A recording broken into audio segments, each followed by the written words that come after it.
Hani minta tolong di live-in. Jadi kamu udah bisa. Oh mantap udah live streaming. Thank you so much Hani. Hanif. So kenal banget deh.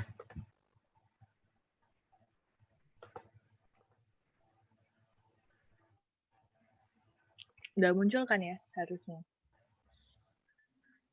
Udah.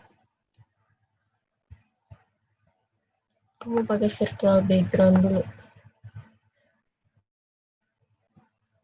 Pakai virtual backgroundnya Mas Adit. Ya.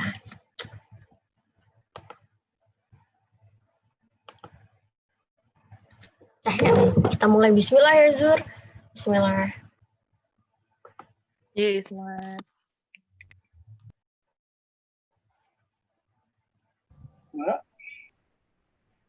Kita lakukan langsung kepada pasien.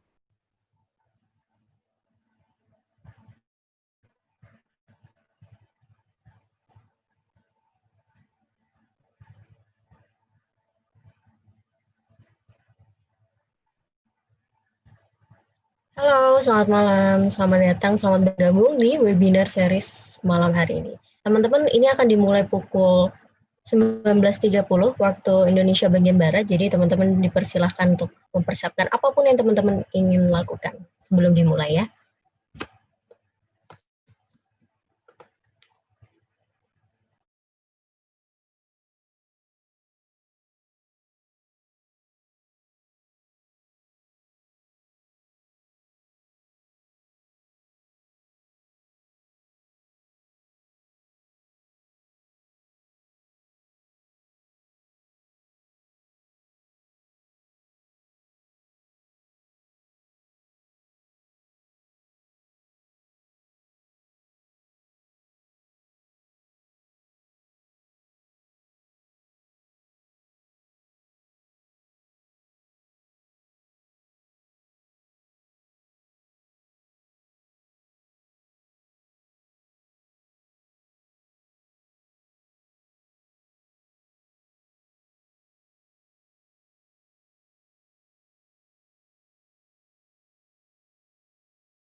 Halo, selamat bergabung para peserta.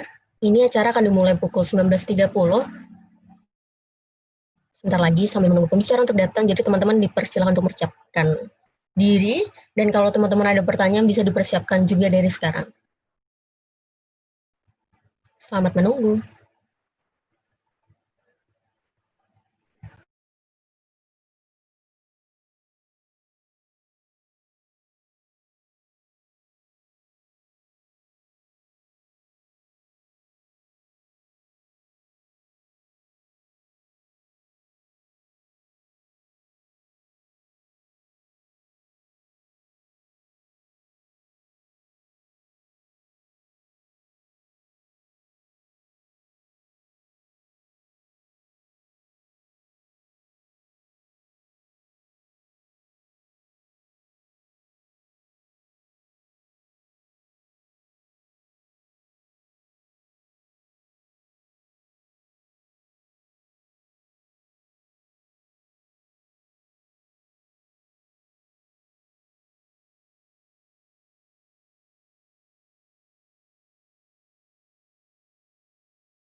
Selamat bergabung bagi para peserta yang baru bergabung. Webinar akan kita mulai dalam waktu 5 menit lagi ya.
Dalam beberapa saat lagi kita akan memulainya ya teman-teman.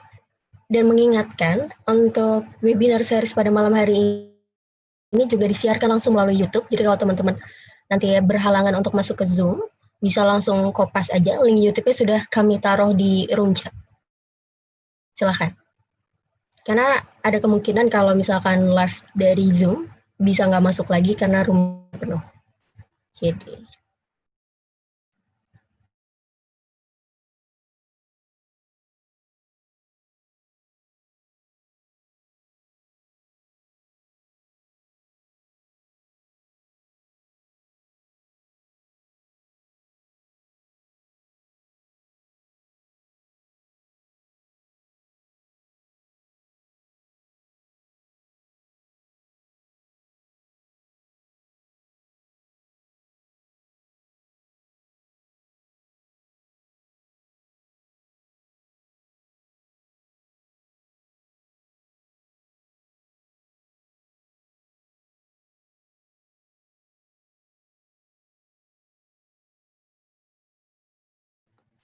alright. Waktu sudah menunjukkan pukul 19.30 ya, waktu GMT plus 7. Jadi kita buka saja dan kita sudah dibersamai oleh pembicara pada malam hari ini. Jadi kita buka dulu ya, teman-teman.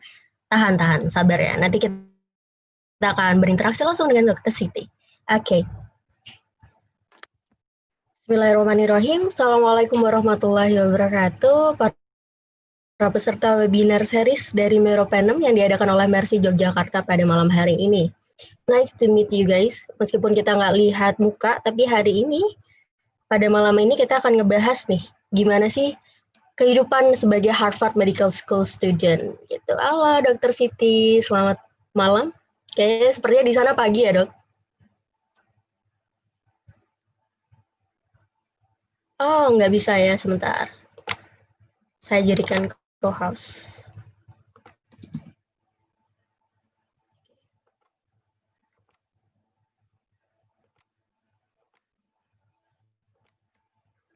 Sudah bisa, dok? Oke, thank you. Halo, selamat malam semua. Assalamualaikum warahmatullahi wabarakatuh. Waalaikumsalam warahmatullahi wabarakatuh. Sebelum kita mulai, dokter, ini nanti akan ada sharing terkait Mercy-nya dulu, kemudian nanti saya akan membacakan CV dokter, kemudian kita mulai penyampaian materi oleh dokter, dan ada sesi tanya jawab dan foto bersama. Begitu, dokter? Oke, lanjut. Baik. Kita mulai ya, teman-teman. Perkenalkan, nama saya Kamila, selaku relawan dari Mercy Yogyakarta, dan malam ini kita akan bersama dengan Dr. Siti membahas mengupas tuntas Medical School. Oke, bisa dimulai share screen, Azura? Oke, jadi selama webinar kali ini, peserta dalam Zoom diharap dan mute selama penyampaian sesi materi. Peserta dapat menyalakan video saat foto bersama di akhir. Peserta juga dapat berinteraksi langsung dengan Dr. Siti Q&A nantinya. Lalu jika ada kendala teknis, peserta dapat memberitahu panitia melalui room Zoom chat atau live YouTube ya. Lanjut.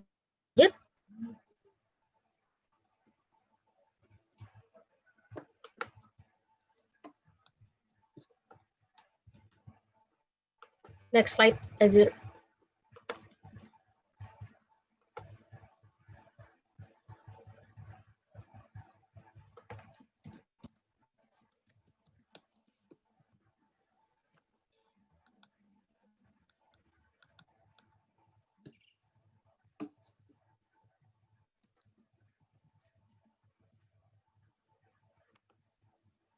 Oke, jadi kalau teman-teman ada pertanyaan bisa disimpan dulu selagi menunggu penyampaian materi oleh Dr. Siti.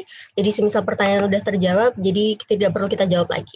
Kemudian sesi Q&A-nya dengan format seperti ini ya teman-teman. Teman-teman bisa menuliskan nama, asal, dan pertanyaannya di Zoom chat di Zoom maupun di live YouTube-nya.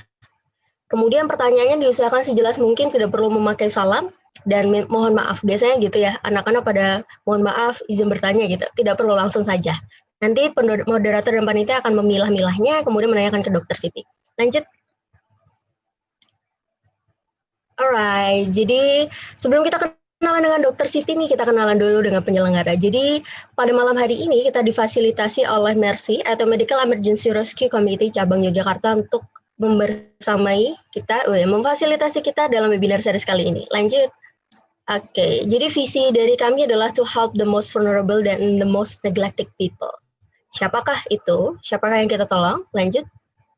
Oke, jadi Mercy ini adalah organisasi sosial kemanusiaan. Kita adalah NGO atau non-governmental organization, yaitu lembaga LSO, swadaya masyarakat, yang bergerak dalam bidang kedaruratan medis. Tujuannya jelas untuk membantu the most vulnerable and the most neglected people, terutama sebagai pelayanan medis dalam perang, kekerasan maupun konflik, serta kerusuhan, kejadian luar biasa maupun bencana alam. Ini dulu diinisiasi oleh teman-teman FKUI dan tim dokter FKUI dalam konflik Maluku 99, kemudian bertahan hingga hari ini. Lanjut. Oke, untuk prinsip kami ada profesional, netral, amanah, mobilitas tinggi. Lanjut. Oke, kami pun juga ada beberapa cabang. Malam ini kita dibersamai oleh cabang Yogyakarta. Pusatnya ada di Jakarta, ada Medan juga, Solo, Mataram, Makassar, Sorong, Gaza, dan Jerman. Lanjut. Ini untuk contoh-contoh misi kemanusiaan. Alhamdulillahnya kita sudah berhasil menyelenggarakan 190 nasional dan 50 misi internasional. Lanjut. Untuk teman-teman mungkin udah familiar ya dengan RS Indonesia yang berada di Gaza. Jadi teman-teman Mercy atau dari Mercy ini memfasilitasi gitu teman-teman di Indonesia untuk menyalurkan rasa cintanya kepada masyarakat di Palestina dalam wujud sebuah rumah sakit Indonesia. Lanjut. Pun begitu ya, kami memfasilitasi juga untuk membuat rumah sakit di Myanmar sebagai bentuk support kami bagi konflik Muslim dan Buddha di sana. Mercy pun bekerja sama dengan PMI dan Walubi atau perwakilan masyarakat Buddha di Indonesia. Lanjut. Ini untuk prosesnya, lanjut. Selain kegiatan di konflik atau kegiatan kebencanaan, kami juga melaksanakan humanitarian aid atau secara operasional kami menjadi tim bantuan medis atau melakukan yankes sehari-harinya. Lanjut. Mercy pun juga mencapai ranah politik di humanitarian politik. Mungkin teman-teman pernah mendengarnya dalam berita. Lanjut, bisa lanjut aja. Lanjut juga. Ini Mercy tahun lalu mengambil peran dalam pemilu, dan teman-teman, karena kami adalah lembaga kemanusiaan, jadi teman-teman bisa banget untuk menyalurkan rasa ingin berbuat baiknya dalam acara kami, yaitu teman-teman dapat berdonasi sekarang dengan cashback pahala, insya Allah. Gitu. Nanti akan kami ingatkan juga untuk cara-cara berdonasinya di akhir. Selanjutnya kita akan mengenalkan nih pembicara malam hari ini. Siap, pasti udah nggak sabar nih, karena ini salah satu webinar yang banyak pesertanya, Dok. Jadi ada live YouTube dan live Zoom-nya. Pasti penasaran banget sama Dr. Siti. Kita mulai share screen ya. Karena beliau luar biasa banget, jadi kita langsung membaca dari LinkedIn-nya, Oke. Nama beliau adalah Dr. Siti Rahmayanti, sekarang menjadi postdoctoral researcher, fellow di Boston Children's Hospital di Massachusetts. Untuk riwayat pekerjaannya, sebelum menjadi research fellow di Boston Children's Hospital, dia merupakan researcher juga di rumah sakit yang sama, Boston Children's Hospital juga, sebagai graduate student. Kemudian sebelumnya pernah menjadi dokter umum di Rumah Sakit Pondok Indah. Kemudian sebelumnya pernah menjadi dokter umum juga di Brawijaya Clinic. Pernah juga menjadi tutor untuk CBT dan OSCE bagi teman-teman yang akan melaksanakan UKM PPD, yaitu ujian profesi dokter. Sebelumnya juga pernah menjadi asisten penelitian di bidang pediatrik, khususnya divisi endokrinologi di RSCM. Kemudian pernah juga menjadi dokter umum lagi di RUSUD Kota ND. Sebelumnya juga pernah menjadi asisten penelitian kembali. Nah, beliau menamatkan profesi dokternya di FK KMK UGM dengan aktivitas aktif di Skora Cimsa. Kemudian beliau melanjutkan master degree-nya di Harvard Medical School dengan gelar MSc di bidang imunologi. Mungkin nanti Dr. Siti bisa nih yang memberitahu teman-teman di HMS ini beliau atau Dokter Siti ini dapat beasiswa atau ternyata mandiri gitu. Teman-teman penasaran banget nih soalnya. Baik, sebelumnya beliau juga merupakan lulusan dari SMA Negeri 3 Bandung. Mungkin di sini teman-teman ada yang alumni SMA 3 Bandung. Dan Masya Allah ya, untuk skills dan endorsement-nya juga banyak di sini. Nanti teman-teman bisa banget untuk ngebuka LinkedIn beliau di sini. Untuk course-nya beliau ada ACLS, ATLS, publikasinya juga sudah ada 5. Di Burnout, beliau juga pernah meneliti tentang diabetes ketoasidosis, tentang ketones, badan keton juga, HELP syndromes, dan lain-lainnya. Oke, baik. Mungkin Dokter Siti mau menambahkan, nanti bisa pas penyampaian materi. Baik, kepada Dokter Siti, waktu dan tempat dipersilahkan. Oke. Makasih Hana, udah kenalin juga tadi udah ngeliatin backgroundku sedikit. Mungkin untuk materinya boleh langsung share screen ya? Boleh, bisa nggak nih aku share screen? Bisa, Dok.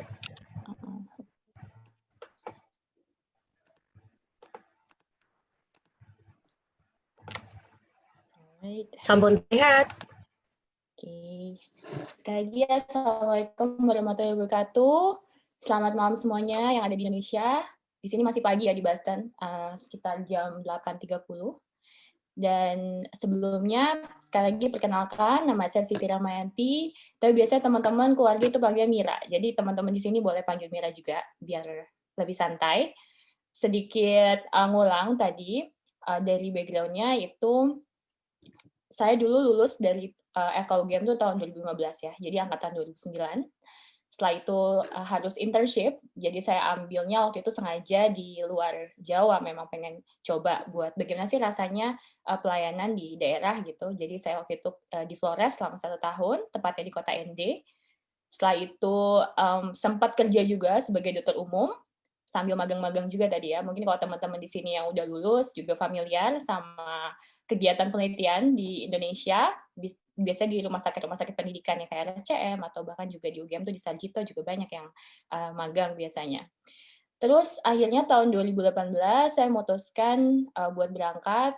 Waktu alhamdulillah saya dapat beasiswa dari LPDP, jadi terjawab ya tadi saya itu mendapatkan beasiswa dari LPDP untuk melanjutin pendidikan master saya di bidang imunologi di Harvard Medical School, lokasinya di Boston. Dan hari ini saya masih melanjutkan training sebagai seorang research fellow di Boston Children's Hospital. Sebelumnya saya mau terima kasih banget nih sama tim Mercy Yogyakarta karena udah ngundang saya hari ini. Suatu kehormatan karena saya sendiri tuh besarnya ya karena pendidikan kedokteran kan lama. Jadi memang Jogja itu dekat sekali dengan hati saya. Terus juga dengan misi-misi dan juga premis dari MRC itu juga saya sangat-sangat respect dan sangat ingin berusaha untuk suportif gitu. Jadi kalau misalnya nanti teman-teman ada yang mau ditanyakan, santai aja bisa langsung tanya. Mungkin dari tim panitia bakal bantu untuk pilih pertanyaan kalian gitu. Hari ini saya sharing ya, jadi bukan kayak ngajarin, lebih ke sharing aja perjalanan saya, apa yang saya pelajari selama saya kuliah di kedokteran, akhirnya saya pilih untuk lanjut studi di bidang imunologi, dan juga apa aja sih yang saya dapat dari Harvard. Oke, lanjut. Ini sedikit ini ya, bagan atau skema. Tadi di tornya itu saya baca bagaimana memilih karir setelah kita lulus jadi seorang dokter gitu.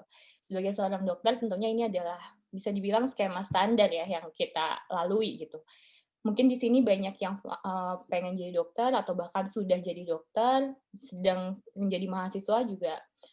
Saya rasa bisa dibayangkan ya waktu itu saya sendiri ngalamin nih program sarjana 3,5 tahun, lalu koas 1,5 sampai 2 tahun biasanya, lalu harus national board exam. Kalau zaman saya tuh dibilangnya UKDI ya, tapi kalau sekarang udah UKMPPD lebih panjang, intinya sama. Lalu akhirnya disumpah jadi dokter, dan kalau di Indonesia tentunya harus internship selama 1 tahun untuk bisa dapat surat izin praktek, lalu akhirnya boleh untuk praktek mandiri gitu di rumah sakit atau mungkin klinik gitu. Nah, setelah jadi dokter, tentunya untuk jenjang karir kita tuh biasanya akhirnya pendidikan lagi gitu kan. Jadi itu sih suatu mindset yang selalu saya tanamkan gitu. Memang pendidikan tuh bagian dari jenjang karir kita. Karena kadang-kadang sebagai apa ya, seorang yang di usia muda, kadang-kadang itu ada stres juga ngeliat teman-teman mungkin yang bidang lain, lalu mereka sudah mulai masuk ke karirnya yang kedua atau ketiga, tapi kita masih di fase sekolah dan sekolah lagi gitu. Tapi kalau kita ingat bahwa memang apa yang kita pelajari itu nantinya akan kita aplikasikan ketika kita nantinya bekerja sebagai dokter, sebagai peneliti, atau bahkan bidang apapun yang kita inginkan gitu. Itu semua itu kita dapatkan dari tadi rangkaian pendidikan yang kita lalui selama bertahun-tahun. Saya pikir-pikir kemarin saya udah lebih dari 10 tahun ternyata belajar gitu, dan sampai hari ini juga masih terus belajar. Nanti selanjutnya juga akan selalu belajar, insya Allah sampai akhir hayat gitu ya. Jadi kalau di Indonesia tuh paling populer tentunya program profesi spesialis, tentunya ya, karena mungkin kita lihat guru-guru kita, terus juga lihat role model para dokter yang terlihat sukses, itu rata-rata adalah seorang spesialis, jadi rata-rata memang berpikir untuk lanjut spesialis. Lalu ada yang jadi manajerial, seperti misalnya administratif di rumah sakit, terus udah gitu ada juga yang lanjut lagi di bidang akademis, bisa di bidang basic research, seperti saya misalnya di imunologi, atau mungkin di genetik. Lalu ada juga yang pendekatannya lebih ke kesehatan populasi, jadi biasanya ngambil public health. Terus yang lain-lain nih yang menarik hari ini itu banyak juga yang akhirnya jadi dokter di media online, karena udah banyak sekali ya sekarang profesi dokter interaktif. Terus juga bahkan ada yang jadi dokter influencers, jadi pengusaha di bidang kedokteran maupun non-kedokteran. Jadi sebenarnya tuh pilihan karir tuh banyak banget, tidak selalu jadi skema yang standar kayak jadi habis dokter lalu spesialis gitu ya. Dan itu lagi-lagi tergantung dari goal kita maunya apa gitu, baik jangka panjang maupun jangka pendeknya gitu. Terus kenapa sih saya terinspirasi dulu pengen ngambil S2?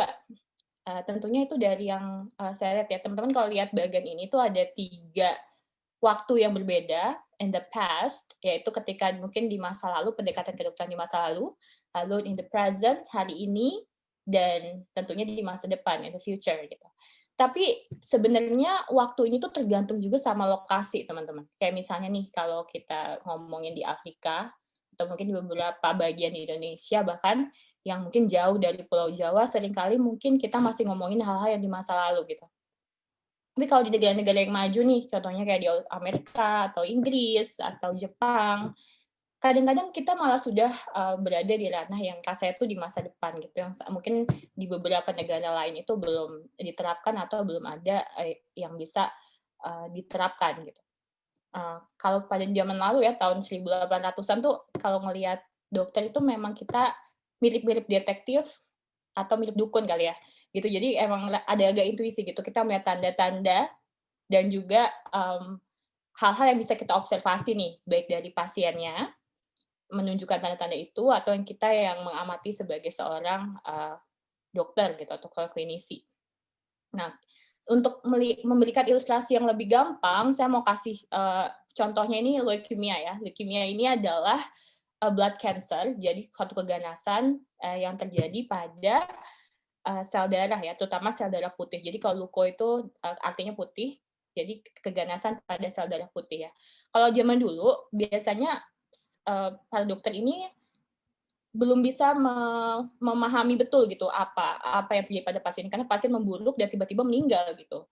Ada demam, karena tentunya peningkatan sel-sel darah putih menyebabkan peradangan, akhirnya demam, lalu ada kelemahan, lalu organ-organ membesar gitu kan. Jadi dikiranya ini adalah suatu bentuk infeksi gitu. Jadi pada saat itu hanya dari pengamatan saja kita nggak bisa tahu bahwa apa sih sebenarnya diagnosisnya atau bagaimana sih cara menerapinya gitu.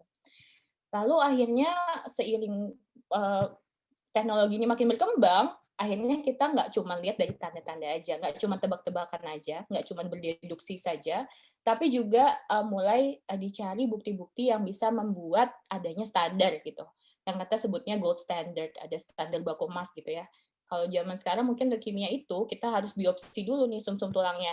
Nanti dilihat ada morfologinya seperti apa, ada kelainan apa di sel-sel darah. Oh, ternyata nggak ada tanda-tanda infeksi gitu.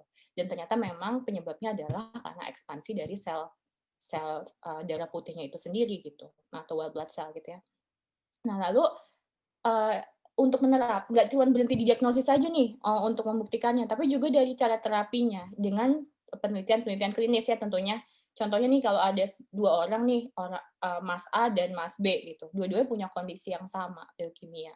Lalu kita cobakan suatu jenis terapi, contohnya suatu jenis kemoterapi gitu ya, obatnya kita masukkan, lalu kita lihat efeknya gitu, mana yang lebih bagus outcome-nya dan seterusnya gitu. Nah, dari hasil penelitian ini, maka dibuatlah science atau medicine yang berdasarkan bukti-bukti klinis tadi gitu. Tapi tentunya evidence based medicine itu juga masih banyak pitfalls-nya. Kenapa? Karena kita tuh kita tadi awalnya tebak-tebakan, sekarang itu meningkatkan probabilitas teman-teman, meningkatkan kemungkinan bahwa tebakan kita itu benar. Nah, contohnya gimana? Kalau kita kasih satu obat dari 100 orang, mungkin 80 dari 100 orang itu bisa sembuh gitu dengan terapi yang kita berikan. Itu berarti ada efficacy sekitar 80%. Tapi ada nih 20% orang yang mungkin nggak akan dapat respon, ya nggak sih, dari si obat ini. Kalau nggak dapat respon, bisa juga malah dapat efek samping yang nggak diinginkan dan akhirnya menyebabkan fatalitas gitu. Dan hal ini tuh menyebabkan apa? Nggak cuman terapinya jadi membuang-buang waktu, tapi juga jadi menyebabkan biaya yang sangat besar karena akhirnya kita akan mencoba berbagai macam obat ke si pasien dan akhirnya nggak ada efeknya gitu. Nah, di masa depan atau bahkan sekarang yang sudah diterapkan di negara-negara maju, itu ada precision medicine. Maksudnya apa sih precision medicine? Jadi suatu obat itu di-tailor ke suatu individu, jadi tiap orang itu punya terapi yang spesifik yang sesuai dengan peta genetiknya. Jadi tiap orang itu punya punya blueprint gitu. Kita tuh punya informasi di dalam sel kita, namanya dari DNA kita, dan itu bisa dipetakan. Nantinya kita bakal tahu nih kalau misalnya saya sakit dengan Anda yang sakit, mungkin terapinya akan berbeda gitu, sesuai dengan kebutuhannya masing-masing gitu. Dan ini nantinya bisa kita lihat juga nih kalau misalnya di leukemia nih misalnya. Kalau sekarang itu yang terjadi pada obat-obat kemoterapi adalah selain tadi efek sampingnya sangat besar, seringkali sel-sel yang seharusnya membantu membunuh si kansernya itu tidak bisa menyerang si kansernya karena tertipu oleh lingkungan yang ada di sekitar tumornya tersebut atau kansernya tersebut ya. Kalau kita ngomongin tumor ya tumor, kalau misalnya ini di aliran darah gitu ya. Nah, hari ini itu kita bisa memodifikasi sel yang ada di tubuh si pasien, lalu kita modifikasi supaya dengan lebih tepat bisa mengenali sel kanker dan secara spesifik hanya mengenai kankernya itu saja gitu, tanpa merusak sel-sel atau juga organ-organ yang di sekitarnya. Gitu. Makanya ke depannya teknologi akan terus berkembang dan masa depan di dunia kedokteran ini adalah bagaimana seorang bisa mendapatkan terapi yang tidak cuma tepat, tapi juga cost efektif karena tadi sesuai dengan tiap individu. Gitu. Dan tentunya juga lebih aman gitu ya. Nah, hal itu sangat menginspirasi saya ketika waktu itu saya S1, saya baca artikel tentang Future of Medicine ini. Nah, setelah melakukan riset secara mandiri lebih dalam, saya menyadari bahwa salah satu hal yang sangat-sangat membantu saya untuk bisa belajar lebih banyak itu adalah dengan belajar imunologi. Jadi, imunologi ini adalah suatu cabang ilmu yang mempelajari berbagai aspek dari sistem imun yang sebenarnya kadang-kadang suka salah kaprah gitu. Karena kadang orang-orang kalau misalnya tanya saya, oh belajar imun ya, berarti kamu belajarnya vaksin, atau kamu belajarnya alergi, atau hanya penyakit-penyakit autoimun. Sebenarnya enggak teman-teman. Jadi karena setiap hal atau respon tubuh yang dalam tubuh kita, itu di-cater-nya sama imun system. Contohnya nih kalau ada infeksi misalnya. Yang mengenali pertama itu adalah sistem imun kita tentunya. Nantinya akan membentuk kekebalan juga sistem imun tubuh kita. Jadi sebenarnya kalau kita ngomongin patologi, ketika kita mau mempelajari suatu penyakit, dari mulai dia pertama terintroduce ke dalam tubuh kita, atau pertama kali dikenali tubuh kita, sampai akhirnya berkembang menjadi suatu penyakit, atau akhirnya bisa kita lawan, gitu, itu semuanya adalah respon imun. Gitu. Yang kedua tentang diagnosis gitu. Pada saat hari ini saat pandemi, hampir semua prinsip-prinsip yang ada di COVID, penanganan dan diagnosis COVID-19 itu juga dengan prinsip-prinsip imunologi. Karena pada dasarnya kita ingin mengenali bagian dari virus yang spesifik, dan itu kita pelajari dari ilmu imunologi juga. Nggak cuma itu, sekarang juga terapi semuanya, hampir semuanya itu berbasis imunologi, dari mulai cancer, lalu juga tentang autoimun, alergi, semua itu pada intinya kita mau tidak hanya untuk melihat pasien dengan uji coba, tapi untuk mentargetnya sesuai dengan respon yang sesuai, dengan respon imun yang sesuai gitu. Jadi makanya disebut imunoterapi. Termasuk tadi yang aku ceritain soal cancer ya, itu juga tadi dengan pendekatan imunologi. Selain itu tentunya sekitar 40 tahunan ini kita lihat angka infeksi dan kematian itu menurun dengan sangat drastis.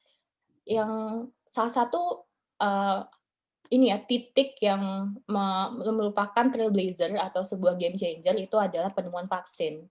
Jadi dengan ditemukannya vaksin, kita bisa mengenalkan dan men-train tubuh kita buat mengenali suatu virus atau bakteri, sehingga ketika suatu hari nanti kita benar-benar terinfeksi atau tidak sengaja terekspos dengan virus atau bakteri itu, kita sudah punya kekebalan. Dan ditemukannya vaksin inilah yang akhirnya sangat efektif gitu, dan itu salah satu penemuan terbesar di bidang imunologi. Selama beberapa tahun terakhir ini kalau teman-teman suka searching atau perhatikan juga rata-rata award seperti yang tertinggi di bidang sains seperti Nobel juga rata-rata itu berhubungan dengan bidang imunologi. Waktu sebelumnya jujur, waktu saya masih di bangku kuliah pun saya tuh nggak sadar betapa besarnya hal ini saat ini di dunia sains. Karena waktu itu kebetulan saya baru dapat kalau nggak salah 1 atau 2 kali lecture gitu selama saya pernah sekolah kedokteran. Jadi saya bayangkan mungkin di generasi saya rata-rata teman-teman saya jadi nggak dapat privilege untuk bisa mempelajari imun system. Tapi saya dengar nih dari teman-teman yang saat ini S1 kedokteran katanya udah mulai ada blog yang memang khusus untuk imunologi. Jadi itu hal yang sangat-sangat saya senang dan saya sangat berharap lebih banyak lagi yang tertarik untuk mempelajari, walaupun mungkin nantinya nggak harus S2 atau S3 di bidang imunologi, tapi setidaknya dengan memiliki pemahaman dan konsep berpikir tentang pentingnya kita mempelajari hal ini, kita nggak terlalu ketinggalan dengan negara-negara lain gitu. Terus, saya mau cerita juga. Jadi waktu itu kan saya nggak tahu ya mau belajar imunologi gimana, karena pada saat itu di kampus saya sendiri jumlah yang ahli di bidang imunologi kan masih sangat sedikit. Jadi untuk tempat untuk bertanya itu masih sangat sedikit juga. Akhirnya saya banyak belajar mandiri aja nih dari buku-buku gitu. Saya juga mulai riset-riset tentang apa sih yang dilakukan para imunologis, dari mulai riset sampai penerapannya di pasien. Saya mulai cari tahu, dan saat itu iseng-iseng buat cari beasiswa. Saya nggak bilang iseng-iseng sih ya, pada situ saya masih internship, dan waktu itu ada info tentang seleksi beasiswa, dan pada saat itu awalnya saya pikir nanti aja lah selesai internship selesai dan lain-lain gitu, semuanya selesai baru saya mulai pikirkan tentang S2 dan kedepannya seperti apa. Tapi waktu itu orang tua saya kebetulan benar-benar mengencourage kalau kamu yakin dan kamu sudah punya semua syaratnya, kenapa nggak langsung daftar aja, lebih cepat lebih baik daripada ditunda-tunda, kita nggak pernah tahu apa yang akan terjadi gitu.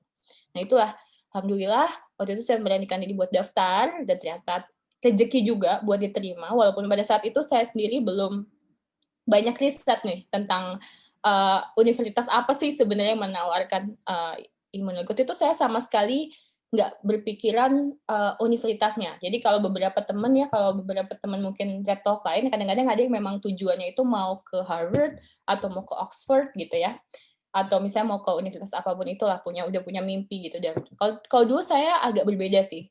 Saya sendiri tuh malah lebih fokus ke bidangnya. Jadi saya tuh nggak terlalu fokus ke sekolahnya, tapi lebih ke bidangnya apa gitu. Jadi waktu itu karena saya maunya imunologi, saya cari nih universitasnya mana yang kurikulumnya saya suka gitu. Pada saat itu yang saya rasa cocok dan saya tertarik itu sebenarnya tuh bukan di Amerika, karena waktu itu saya nggak terpikir untuk sekolah di Amerika sama sekali.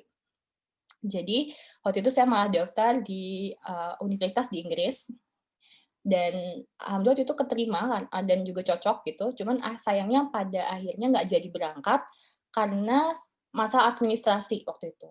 Jadi itu waktu itu tahun 2017 akhir deh kalau nggak salah gitu.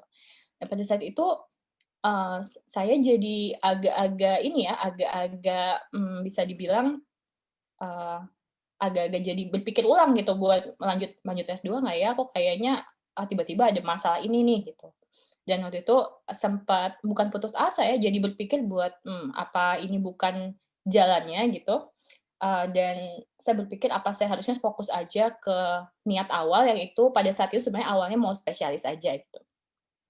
Akhirnya saya berkonsultasi nih ke pihak yang pemberi beasiswa, apakah saya masih boleh buat daftar di universitas lain, dan pada saat itu mereka memberikan waktu sekitar 6 bulan buat daftar ke universitas manapun sampai akhirnya diterima gitu. Tapi tentunya ada di list universitas yang mereka tawarkan gitu. Dan alhamdulillah ternyata dalam waktu 1 bulan malah saya akhirnya diterima di Harvard University dengan persiapan yang waktu itu cukup buru-buru sebenarnya untuk melengkapi seluruh syarat-syaratnya gitu. Tapi nah ini tadi yang saya mau bilang itu adalah quote ini nih. Kadang-kadang tuh kita udah merencanakan sesuatu ya, kayak misalnya saya dulu termasuk orang yang sangat diktatif gitu. Diktatif tuh apa ya bahasa Indonesianya. Jadi saya tuh udah bikin gitu timeline, nanti umur segini saya sudah melakukan apa, lalu nanti saya S2 misalnya selama 1 tahun, lalu nanti saya spesialis gitu. Tapi kadang-kadang kita tuh nggak pernah tahu dalam hidup, kadang-kadang rencana itu nggak selalu berjalan sesuai yang kita rencanakan, tapi malah kadang-kadang mungkin ada rencana lain dari Tuhan yang membuat kita malah berada di tempat yang mungkin nggak kita bayangkan sebelumnya dan ternyata lebih baik buat kita gitu. Itu yang saya rasakan sih sebenarnya kalau di Harvard. Dan sekali lagi setiap orang punya ceritanya masing-masing ya, jadi berbeda. Kalau ini cerita saya seperti ini.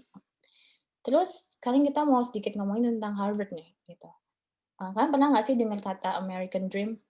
Jadi kayak kalau zaman dulu tuh ya orang sekitar tahun 1930-an itu pada saat itu orang-orang yang berimigrasi ke Amerika gitu, mereka itu punya ideologi kalau semua orang itu apapun latar belakangnya, asal mau berusaha, itu pasti bisa mendapatkan mimpi-mimpinya gitu di tanah Amerika karena kesempatan yang sangat besar gitu.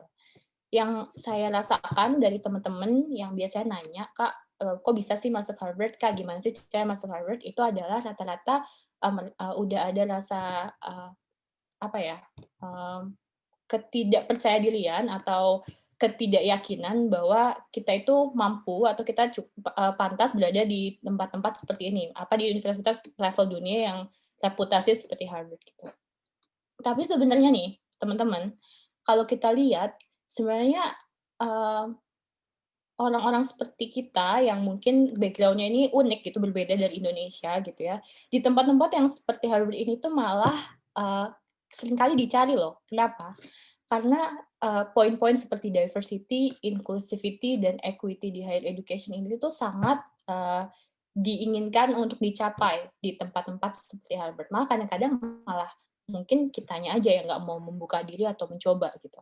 Contohnya nih ya, sekitar 36 tahun yang lalu kalau dibandingkan dengan hari ini gitu, dulu itu mayoritas mahasiswa di universitas seperti Harvard ini yang profilnya mirip-mirip, itu tuh 80% itu orang kulit putih gitu. Hanya sedikit yang berasal dari negara lain atau dengan ras lain gitu. Tapi per hari ini bahkan yang dari masyarakat internasional, dari ras Asia maupun mungkin yang kulitnya hitam dari Afrika, itu malah mendominasi gitu, kursi-kursi di Harvard dan juga di universitas yang lainnya seperti Stanford, Columbia, dan lain-lain.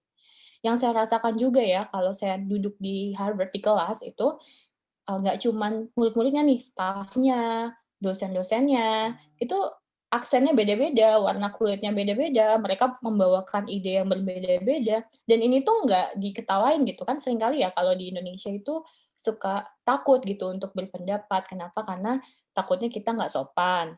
Yang kedua, takutnya kita dianggap bodoh gitu pertanyaan atau statement-nya gitu. Nah, tapi kalau di sana enggak, di sana tuh malah semua orang itu berlomba-lomba buat mengutarakan pendapat gitu, dan itu membuat si ruang kelasnya tuh jadi lebih dinamis gitu. Itu yang saya rasakan sih, termasuk di Harvard Medical School. Nah, kalau kita lihat secara keseluruhan nih di Harvard, itu ada lebih dari 10.000 populasi yang bukan orang Amerika. Ada lebih dari 155 negara yang direpresentasikan, dan juga lebih dari 35% si staff-nya yang mengajar juga bukan dari Amerika. Ya sebenarnya kesempatan untuk sekolah di Harvard sendiri itu sangat besar. Apalagi kalau misalnya negara kita itu belum banyak direpresentasikan. Contohnya nih, tahun 2018 ya, saya mau ambil statistiknya nih. Dari pertama Harvard dibangun, which is about 1800, baru ada 315 alumni dari Indonesia ya. Dari 315 alumni ini, tahun 2018 ada 33 mahasiswa yang aktif. Artinya apa sih yang bisa kita dapat dari apa ya, bagian yang simpel ini? Jadi ternyata lebih dari 10% dari alumni yang pernah ada di Harvard, itu tuh ternyata sekarang sedang aktif gitu, belajar gitu. Berarti apa, kesempatan buat sekarang masuk di universitas kayak gini tuh makin besar dan makin banyak yang akhirnya, bisa, mencicipi sekolah di, Harvard gitu. Ada yang dibantu dengan beasiswa, apalagi pemerintah kita tuh udah memfasilitasi ya dengan beasiswa LPDP. Ada juga beasiswa dari Amerika sendiri seperti Amina, Fulbright, dan juga bahkan ada banyak teman-teman saya yang akhirnya juga dibiayai oleh company-company private di Indonesia yang memang mereka concern di bidang pendidikan gitu. Jadi sebenarnya banyak banget cara yang bisa ditempuh untuk kita masuk, dan kalau misalnya kita masih ada masalah finansial. Karena ini seringkali yang menjadi masalah utama, yaitu masalah finansial gitu. Terus juga selain students, juga banyak scholars. Seperti contohnya saya nih, saya udah bukan mahasiswa aktif, tapi sebagai bekerja sebagai peneliti, ataupun sering ada juga yang menjadi researcher, menjadi seorang asisten pengajar dan lain-lain. Gitu. Nah, Harvard ini lokasinya di Cambridge ya sebenarnya, di Cambridge, dan itu berseberangan sama Boston, dipisahkan sama sebuah sungai namanya Charles River. Nah, tapi kalau misalnya kita di Harvard Medical School, nanti kalian itu sekolahnya di kota Boston, ya. Jadi itu harus nyebrang sungai dulu dari kampus utamanya di Cambridge, dan di lingkungan Harvard Medical School ini disebut Longwood Medical Area. Jadi di sekitarnya itu ada rumah sakit, beberapa di antaranya itu terbaik di dunia, seperti misalnya ada Massachusetts General Hospital, ada Brigham Women Hospital, terus juga ada Children's Hospital yang tentunya ada sebelahan juga. Jadi memang lingkungannya itu terasa sangat-sangat akademis, dan memang di sana adalah sentra pendidikan di dunia ya. Kalau sentra pendidikan kedokteran di dunia. Kalau orang-orang bilangnya the Mecca of medicine gitu. Jadi memang katanya Mekahnya dunia kedokteran itu ada di kota Boston ini gitu. Dan kalau kalian juga sebagai mahasiswa Harvard, nantinya kalian akan menikmati juga nih fasilitas-fasilitas yang ada, kayak misalnya perpustakaannya yang juga terbesar di dunia, di mana kita bisa mendapatkan berbagai jenis fasilitas dan akomodasi tentang materi belajar kita dengan gratis.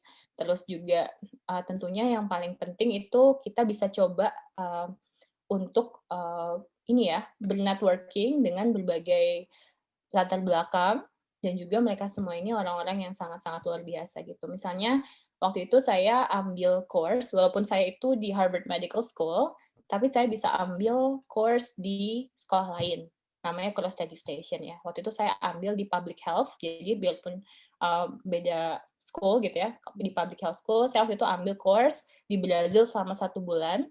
Waktu itu temanya tentang maternal health, tentang AIDS, TB, dan juga tentang kekerasan dalam dalam rumah tangga, domestic violence. Waktu itu kenapa saya pilih Brazil, karena memang negara tropis juga, terus juga memang dia background itu mirip-mirip dengan Indonesia permasalahannya, jadi saya tertarik banget buat ngelihat bagaimana pendekatan public health di sana. Terus saya sempat juga ambil course di MIT waktu itu tentang grant writing ya, waktu itu memang tema besar tentang cancer. Lalu di sana juga seringkali kedatangan tokoh-tokoh ya, bisa peraih Nobel, presiden dari negara mana gitu tiba-tiba datang, dan itu dengan suatu lunch atau suatu talk yang normal di hari biasa gitu, tiba-tiba kita bisa kedatangan orang-orang yang sangat inspiratif, termasuk tokoh-tokoh dari Indonesia. Misalnya pas datang ke Amerika Serikat, mereka biasanya menyempatkan diri buat lunch atau sekedar ngobrol-ngobrol. Itu misalnya waktu itu Pak Yusuf Kala datang, kita sempat dengar lecture beliau di Tufts University dan sempat ngobrol-ngobrol sedikit gitu. Waktu itu saya juga sangat tertarik karena dari dulu penelitian yang saya ikuti itu banyaknya di bidang pediatri. Jadi saya juga sangat tertarik dengan imunologi dan pediatri dan intersection-nya gitu. Salah satunya adalah di bidang immunodeficiency. Salah satu bapak immunodeficiency itu ternyata juga salah satu staff di Harvard Medical School. Jadi alhamdulillah waktu itu saya sempat bekerja sama beliau selama setahun dan menyelesaikan tesis saya di lab-nya beliau itu dengan Prof. Raif Jiha. Jadi pengalaman inilah yang membuat saya sangat bersyukur punya privilege dan kesempatan untuk belajar di Harvard Medical School. Jadi nggak cuma sekedar belajar imunologinya aja ya, banyak banget pengalaman dan terutama networking yang bisa dibangun dengan bersekolah di sana gitu. Terus tentunya ikatan alumninya ya. Jadi teman-teman di Harvard ini ikatan alumninya juga cukup kuat. Kita seringkali mengadakan berbagai acara, terus juga bisa cek di Instagram Indonesia Harvard. Di sana kita biasanya sharing tentang profil para mahasiswa maupun alumni, lalu banyak juga ada talks dan juga berbagai aktivitas yang kita lakukan gitu. Terus ini juga waktu itu ada Harvard Club dari Indonesia yang datang, beliau ketuanya untuk ngajak kita sekedar ya engage dan juga sharing tentang pengalaman berkarir setelah lulus dari Harvard University. Jadi kalau menurut saya salah satu hal yang paling valuable selain ilmunya itu lebih ke networking-nya sih teman-teman. Karena akhirnya kita bisa kenal dan juga bisa berinteraksi dengan teman-teman yang luar biasa dan itu membuat kita termotivasi buat jadi lebih baik lagi. Nah, banyak juga yang tanya nih, sebenarnya apa sih yang dicari Harvard dari mahasiswanya gitu? Siapa sih yang akhirnya diterima gitu? Nah, kalau kita mau pakai ini ya metode riset sendiri gitu, di Harvard website itu dibilang there is no such thing as a typical Harvard student. Jadi nggak ada formulanya gitu. Jadi mereka itu memang melihat per individu. Jadi case by case memang. Jadi tapi tentunya mereka juga bilang ada beberapa nilai-nilai yang mereka cari gitu. Nah, yang pertama itu ada potential and growth. Jadi kita melihat si orang ini tuh punya potensi nggak dan apakah dia mau mengembangkan potensinya. Apakah dia punya sebuah growth mindset di mana dia pengen terus berkembang dan juga itu dinilai dari aktivitas apa yang sudah dia ikuti mungkin selama dia bersekolah, lalu juga mungkin ketika dia sudah bekerja apa sih yang dia tuju gitu, apakah visi dia untuk karir dalam jangka pendek maupun jangka panjang. Makanya tadi aku bilang di awal ya penting banget buat tahu kebutuhan kita itu apa. Jadi nggak usah selalu jalannya itu S2 karena bisa aja ternyata tujuan kalian memang bukan S2 yang nggak harus dipaksakan. Tapi kalau memang kalian berminat buat melanjutkan S2 kalian, pendidikan kalian, dan kalau misalnya nanti juga misalnya pengen berkarir juga di bidang akademisi, sangat disarankan untuk benar-benar mencoba untuk mendaftar di institusi yang terbaik yang kalian impikan gitu. Terus juga interest dan activities. Jadi ini dibilang juga nggak cuma bidang akademisnya aja gitu. Mereka juga ingin kandidat-kandidat yang juga punya ketertarikan bisa itu di bidang society. Jadi kalau misalnya kalian memang aktif di Mercy, is a very very good thing karena itu berarti kalian menunjukkan ada minat dan kepedulian terhadap masyarakat, pengen memberikan impact dan nantinya akan bisa memberikan kontribusi juga ke dinamika di Harvard dan juga pada masyarakat pada umumnya gitu. Personal character juga, maka mereka bilang kalau bisa anaknya humoris deh, jangan terlalu santai juga gitu. Bisa berinteraksi, bisa bekerja dalam tim, dan juga bisa tadi memberikan kontribusi ya dalam misalnya suatu forum, suatu lingkungan gitu. Jadi kalau misalnya kalian saat ini masih di bangku kuliah, justru mungkin kegiatan-kegiatan seperti organisasi dan juga mungkin bersosialisasi dengan teman-teman, misalnya punya study group, itu malah hal-hal yang mungkin akan melatih kita untuk bisa punya kemampuan untuk tadi, misalnya berbicara di depan umum, terus juga bisa menyuarakan pendapat kita dengan penuh percaya diri dan juga sistematis gitu. Dan terakhir tentunya ada kontribusi gitu. Jadi mereka benar-benar mencari sekali lagi orang-orang yang ingin berkontribusi nggak cuma di lingkungan Harvard-nya, tapi juga sebisa mungkin bisa memberikan impact kepada society atau kepada publik secara general gitu. Jadi ini tuh sangat-sangat berhubungan sama visi kita sebenarnya. Kalau misalnya kita memang punya suatu visi, dan itu sesuatu yang positif, dan kita bisa men-tailor-nya atau membackup-nya dengan aktivitas dan juga pilihan-pilihan yang kita lakukan selama perjalanan kita sebelum ke Harvard, itu akan menjadi sebuah paket yang nantinya membuat mereka tertarik dan membedakan kita dengan kandidat yang lain gitu. Jadi sebenarnya kalau aku pikir-pikir ya, ini tuh sebenarnya yang dicari adalah future leaders. Jadi mereka pengen orang-orang yang nantinya akan menjadi pemimpin atau memberikan influence di bidangnya masing-masing, apapun bidang yang dipilih gitu. Nah, proses admisinya sih sebenarnya cukup standar, sama seperti universitas lain ya, kita harus siapin CV, lalu ada personal statement, ada rekomendasi, ada tergantung ada GRE atau MCAT, kalau misalnya kalian memang di jurusan tertentu, tentunya kemampuan bahasa Inggris, dan di beberapa sekolah ada interview. Gitu. Saya mau highlight 2 poin di sini, karena hal inilah yang membuat kita jadi unik dan berbeda dengan kandidat lain, yaitu personal statement dan letters of recommendation.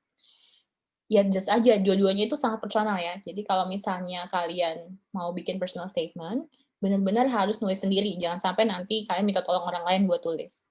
Dan tentunya semua yang kalian tulis itu adalah nggak bisa kalian dapatkan sama 1-2 hari. Gitu ya.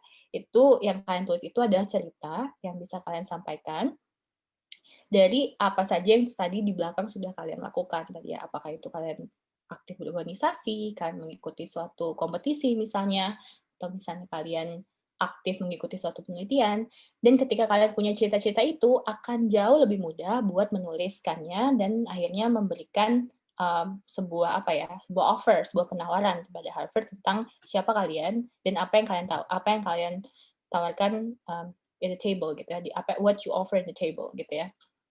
Kasarnya seperti itu. Terus masalah rekomendasi, banyak yang tanya, "Kak, rekomendasi harus dari menteri nggak? Dari presiden nggak?" Enggak, teman-teman. Jadi, namanya juga rekomendasi personal ya. Jadi, daripada orang terkenal, jauh lebih penting buat minta rekomendasi kepada orang yang benar-benar kenal sama kalian. Artinya apa? Orang yang pernah kerja sama kalian. Mungkin dosen kalian dulu yang mungkin membimbing kalian, gitu. Nah, dengan punya orang-orang dan punya relationship yang baik dengan orang-orang yang pernah bekerja dengan kita ataupun dengan atasan dan guru-guru kita, mereka bisa menuliskan dengan sebuah surat yang sifatnya personal juga. Jadi kesannya nggak template aja gitu. Misalnya kayak, Hana adalah anak yang baik dan IPK-nya bagus gitu. Nggak kayak gitu. Tapi mungkin nanti dia akan bisa menuliskan seperti ini. Waktu itu saya bekerja dengan Hana di suatu konferensi, dan Hana menjadi salah satu pembicaranya misalnya, atau Hana menjadi salah satu anggota tim saya yang bisa menyelesaikan masalah dengan baik. Nanti mungkin lebih spesifik lagi dia bisa menyebutkan masalahnya apa dan bagaimana Hana mengatasi masalah tersebut. Akhirnya apa? Terlihat dari rekomendasi itu bahwa Hana adalah seorang yang inisiatif, Hana adalah seorang leader, Hana adalah seorang yang bertanggung jawab dalam melakukan tugasnya gitu.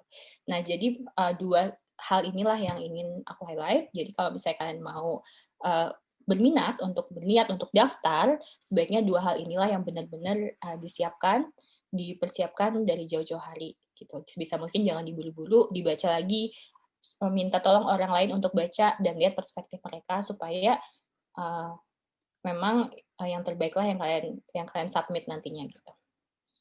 Tentunya untuk bisa tahu ya seperti apa sih tadi kandidat yang dibilang itu, kita bisa pelajari nih dari teman-teman yang udah keterima sebelumnya. Karena ini Mercy Jogja, jadi saya kasih contohnya teman-teman dari UGM yang udah diterima sebelumnya. Jadi ini kakak-kakak kelasnya Hana ya. Hana jadi UGM juga bukan ya? Kalau nggak salah. Dari UGM, Kak. Oke, jadi ini ya, misalnya kakak kelas kita semua. Nah, jadi contohnya Sandip nih. Sandip ini walaupun sangat brilian juga di pendidikannya, tapi yang unik dari Sandip adalah kepeduliannya sangat tinggi, teman-teman. Jadi dari bangku kuliah, bahkan ketika dia bekerja pun, dia itu sudah seringkali volunteering, terutama di bidang HIV and AIDS, dan juga mengenai ini ya, keadilan untuk para waria. Jadi untuk membangun komunitas. Jadi semua portofolio yang Sandi miliki itu berhubungan dengan justru kegiatan-kegiatan kemanusiaannya dia. Dan ini tentunya didukung juga ya dengan akademisnya yang juga baik. Tapi saya yakin sebenarnya itulah yang memang membuat Sandip sangat unik. Saat ini dia juga bekerja untuk UN, salah satu kantornya UN juga. Jadi Sandip punya narasinya gitu. Dia punya ceritanya gitu. Terus yang kedua Cantika. Cantika dan Dr. Adian ini dua-duanya adalah dari kuliahnya sudah aktif mengenai pendidikan kedokteran. Jadi kalau ketika yang lain mungkin tertariknya hanya bidang klinis, tapi mereka itu sangat tertarik dengan bagaimana kita bisa mencetak dokter-dokter yang punya kultur, punya kemampuan yang lebih baik gitu. Dan ternyata di institusi seperti Harvard yang merupakan institusi kedokteran tertua di Amerika, mereka sangat-sangat concern tentang hal tersebut. Mereka ingin supaya kegiatan pendidikan itu terus dikembangkan, diimprove sehingga dokter yang dihasilkan pun juga top notch gitu. Nah, itulah yang membuat mereka sangat aktif dulunya karena ketertarikan itu di pendidikan dokteran, mereka ikut organisasi, mereka juga berafiliasi dan kenal dengan tokoh-tokoh pendidikan kedokteran di Indonesia. Dan ini tentunya membuat mereka lebih mudah buat cerita nantinya di di personal statement dan letter of recommendation-nya gitu. Sementara Rifki juga nggak kalah kerennya, dia bukan seorang dokter, dia ada lulusan Fakultas Hukum, seorang dosen muda juga, sempat udah master juga di Oxford, dan akhirnya dia diterima tahun ini di Harvard University untuk jurusan LLM. Rifki juga dulu suka sering mengikuti kompetisi, baik level nasional, internasional, dia juga aktif mengajar, dan tentunya dia punya ketertarikan yang unik juga. Kalau tadi Sandip di bidang masalah ini ya, gender, terus juga masalah mental health, juga mengenai ini ya hak-hak waria dan berbagai proyek yang dia miliki, dan Cantika dan Mas Adian ini dengan pendidikan kedokteran, Rifki itu sangat tertarik dengan intersection antara law dan digitalization. Jadi bayangin ya, sekarang kan semuanya ini teknologi digital, tapi belum banyak yang meregulasi. Jadi Rifki punya ketertarikan yang unik dan juga futuristik gitu. Terus yang membedakan orang-orang yang akhirnya diterima dan enggak, tentunya pertama adalah courage dulu ya. Jadi keberani. Mereka mungkin bukan yang bisa aja bukan yang terbaik, pasti selalu ada orang yang lebih baik pasti ya. Tapi mereka punya keberanian buat daftar, karena seringkali tanya kepada saya, Kak gimana cara daftar? Saya juga memberikan misalnya saran atau memberikan waktu untuk mentorship, tapi akhirnya nggak jadi daftar karena takut nggak keterima gitu. Jadi yang penting berani dulu gitu ya. Terus yang kedua, building your narrative. Ini yang sering dibilang sama Mbak Nana ya, Mbak Najwa Shihab itu idola saya. Itu bangunlah narasi kalian, karena pada akhirnya kalian itu akan menceritakan sesuatu gitu. Apa sih yang kalian ingin, apa sih misi yang ingin kalian bawa, apa sih yang ingin kalian pelajari. Itu semua adalah dituang dalam bentuk narasi, apakah itu untuk personal statement, apakah itu ketika kalian mau melamar kerja. Itu intinya kalian membutuhkan narasi, dan itu sekali lagi nggak dibangun 1-2 hari, tapi dari apa yang kalian lakukan, apa yang kalian mungkin baca, apa yang kalian diskusikan dengan orang-orang di sekitar kalian gitu. Terus seeking and creating opportunities. Jadi tadi kalau kesempatan itu nggak cuma dicari ya, tapi juga seringkali harus dibuat gitu. Jadi seperti misalnya nih untuk dapat rekomendasi misalnya karena bagus, kok kan merasa ketika kuliah misalnya belum sempat membangun hubungan yang cukup dengan dosen, akhirnya kalian memutuskan untuk magang. Itu salah satu bentuk memperbesar kesempatan kalian kalau misalnya kalian mau daftar spesialis atau bahkan saya mau S2 gitu. Buatlah dan carilah kesempatan-kesempatan itu gitu. Termasuk masalah beasiswa. Itu juga bagian dari mencari dan membuat kesempatan ya. Kalau kalian memang merasa ada masalah di bidang finansial, kayaknya nggak mungkin nih membiayai secara mandiri, cari beasiswanya. Dan sekarang itu udah banyak banget, udah banyak aksesnya, udah banyak informasinya. Yang tinggal dilakukan adalah daftar dan juga mantapkan dan pantaskan diri kita gitu sebaik-baiknya sampai kita bisa menjadi kandidat yang terpilih gitu. Terus yang paling penting lagi mentorship dan juga networking.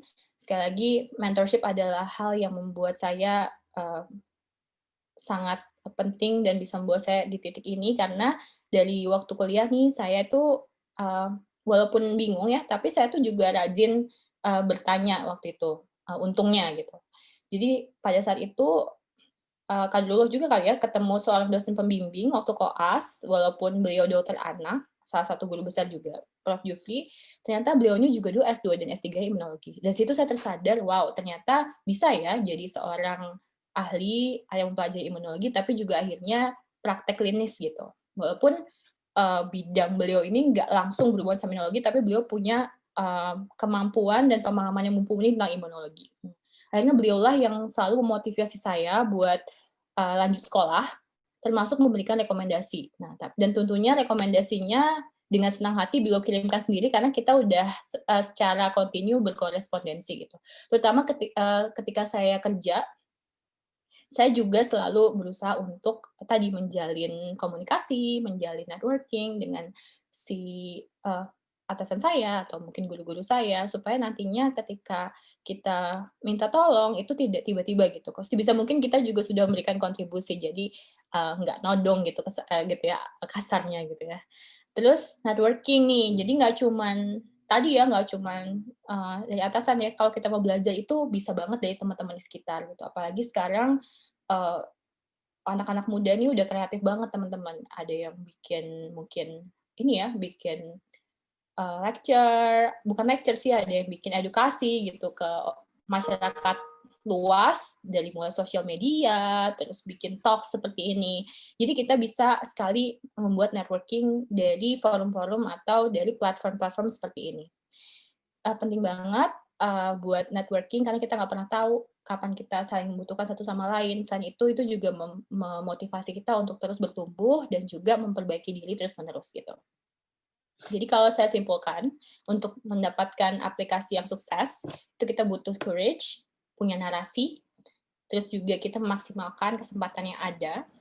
We try to have a mentor, and we want to build a good network, gitu ya. Terus dari 4 hal ini, kita nanti akan mempunyai nilai-nilai yang akhirnya membuat kita menjadi kandidat yang lebih unik, yang menjadi unggul daripada kandidat-kandidat yang lainnya, dan mudah-mudahan akhirnya kita bisa diterima gitu. Apakah itu di institusi seperti Harvard, di tempat kerja yang kita inginkan, jadi seorang residen, apapun yang kalian inginkan gitu ya. Jadi ini salah satu quote yang saya suka, ini dari Conan O'Brien. Dia itu salah satu alumni Harvard, tapi sekarang jadi seorang komedian, Conan O'Brien ya. Dia bilang, nobody in life gets exactly what they thought they were going to get, but if you work really hard and you're kind, amazing things will happen. Jadi jangan lupa juga, kadang-kadang karena kita terlalu ambisius, kita punya keinginan yang banyak, kita lupa bahwa kadang-kadang selain kerja keras, yang kita juga penting sekali juga punya niat dan perilaku yang selalu sebisa mungkin sebaik mungkin gitu ya. Jadi dengan ini hal-hal yang baik juga akan terjadi pada kita gitu karena kita berusaha buat meniatkannya dengan hal yang baik juga. Ya, kira-kira seperti itu. Kalau misalnya ada yang mau berkorespondensi, bisa coba email atau bahkan bisa coba hubungi saya juga di Instagram. Dan kalau ada yang mau tanya-tanya, boleh. Nanti kayaknya masih ada waktu ya buat tanya-tanya karena ada sesi tanya jawab. Sekian dari saya. Mohon maaf kalau ada kekurangan. Assalamualaikum warahmatullahi wabarakatuh. Waalaikumsalam warahmatullahi wabarakatuh. Wow, keren banget dok. Such a brilliant and insightful presentation. Terima kasih banyak sudah mau mengisi di Mercy malam hari ini. Nah, dok, malam ini kan kita lagi ngebahas nih, karena kami, para peserta kayaknya jarang-jarang gitu bisa berinteraksi langsung dengan HMS student langsung gitu. Jadi mungkin malam ini kita akan bertanya serius dan juga ada pertanyaan-pertanyaan receh gitu, enggak apa-apa ya dok?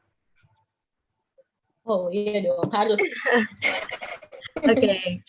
Jadi mungkin Silakan, pertanyaan silakan. awal dimulai dari ini dok, bagaimana sih dok perasaannya gitu menjadi seorang mahasiswa di HMS? Kan kita tahu Harvard itu top 3 university in the world ya, bahkan HMS-nya aja top 1 ya, nomor 1 rankingnya gitu buat di bidang medical gitu untuk universitas. Gimana dok perasaannya?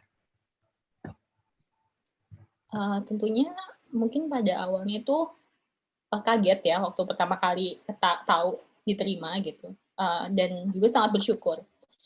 Cuman kalau kalian sadar sebenarnya ketika kita akhirnya menjalani gitu ya, dimanapun kita berada gitu, mau di Amerika, mau di Indonesia, sebenarnya tuh hidup itu ya berjalan ya seperti itu aja, kebutuhan kita juga sama aja. Jadi buat saya sih itu suatu hal yang sangat saya syukuri, juga membuka banyak banget pintu, membuka banyak banget kayak inspirasi baru. Jadi bisa dibilang itu the dream I never had gitu. Karena kalau buat saya, kan tadi saya bilang ya, itu hampir kayak kesannya tuh nggak sengaja gitu, karena saya nggak nyangka akhirnya malah diterima di Harvard gitu, walaupun tadinya bukan itu universitas tujuan saya. Gitu. Tapi yang jelas perasaannya sih pasti senang lah, dan sampai hari ini sih masih berusaha buat banyak-banyak belajar supaya nantinya sebisa mungkin mudah-mudahan bisa kasih kontribusi juga gitu dengan apa yang udah didapat dari sini. Tuh. Oke, Masya Allah. Terus sesat di jalan yang benar ya dok? Oke. Boleh.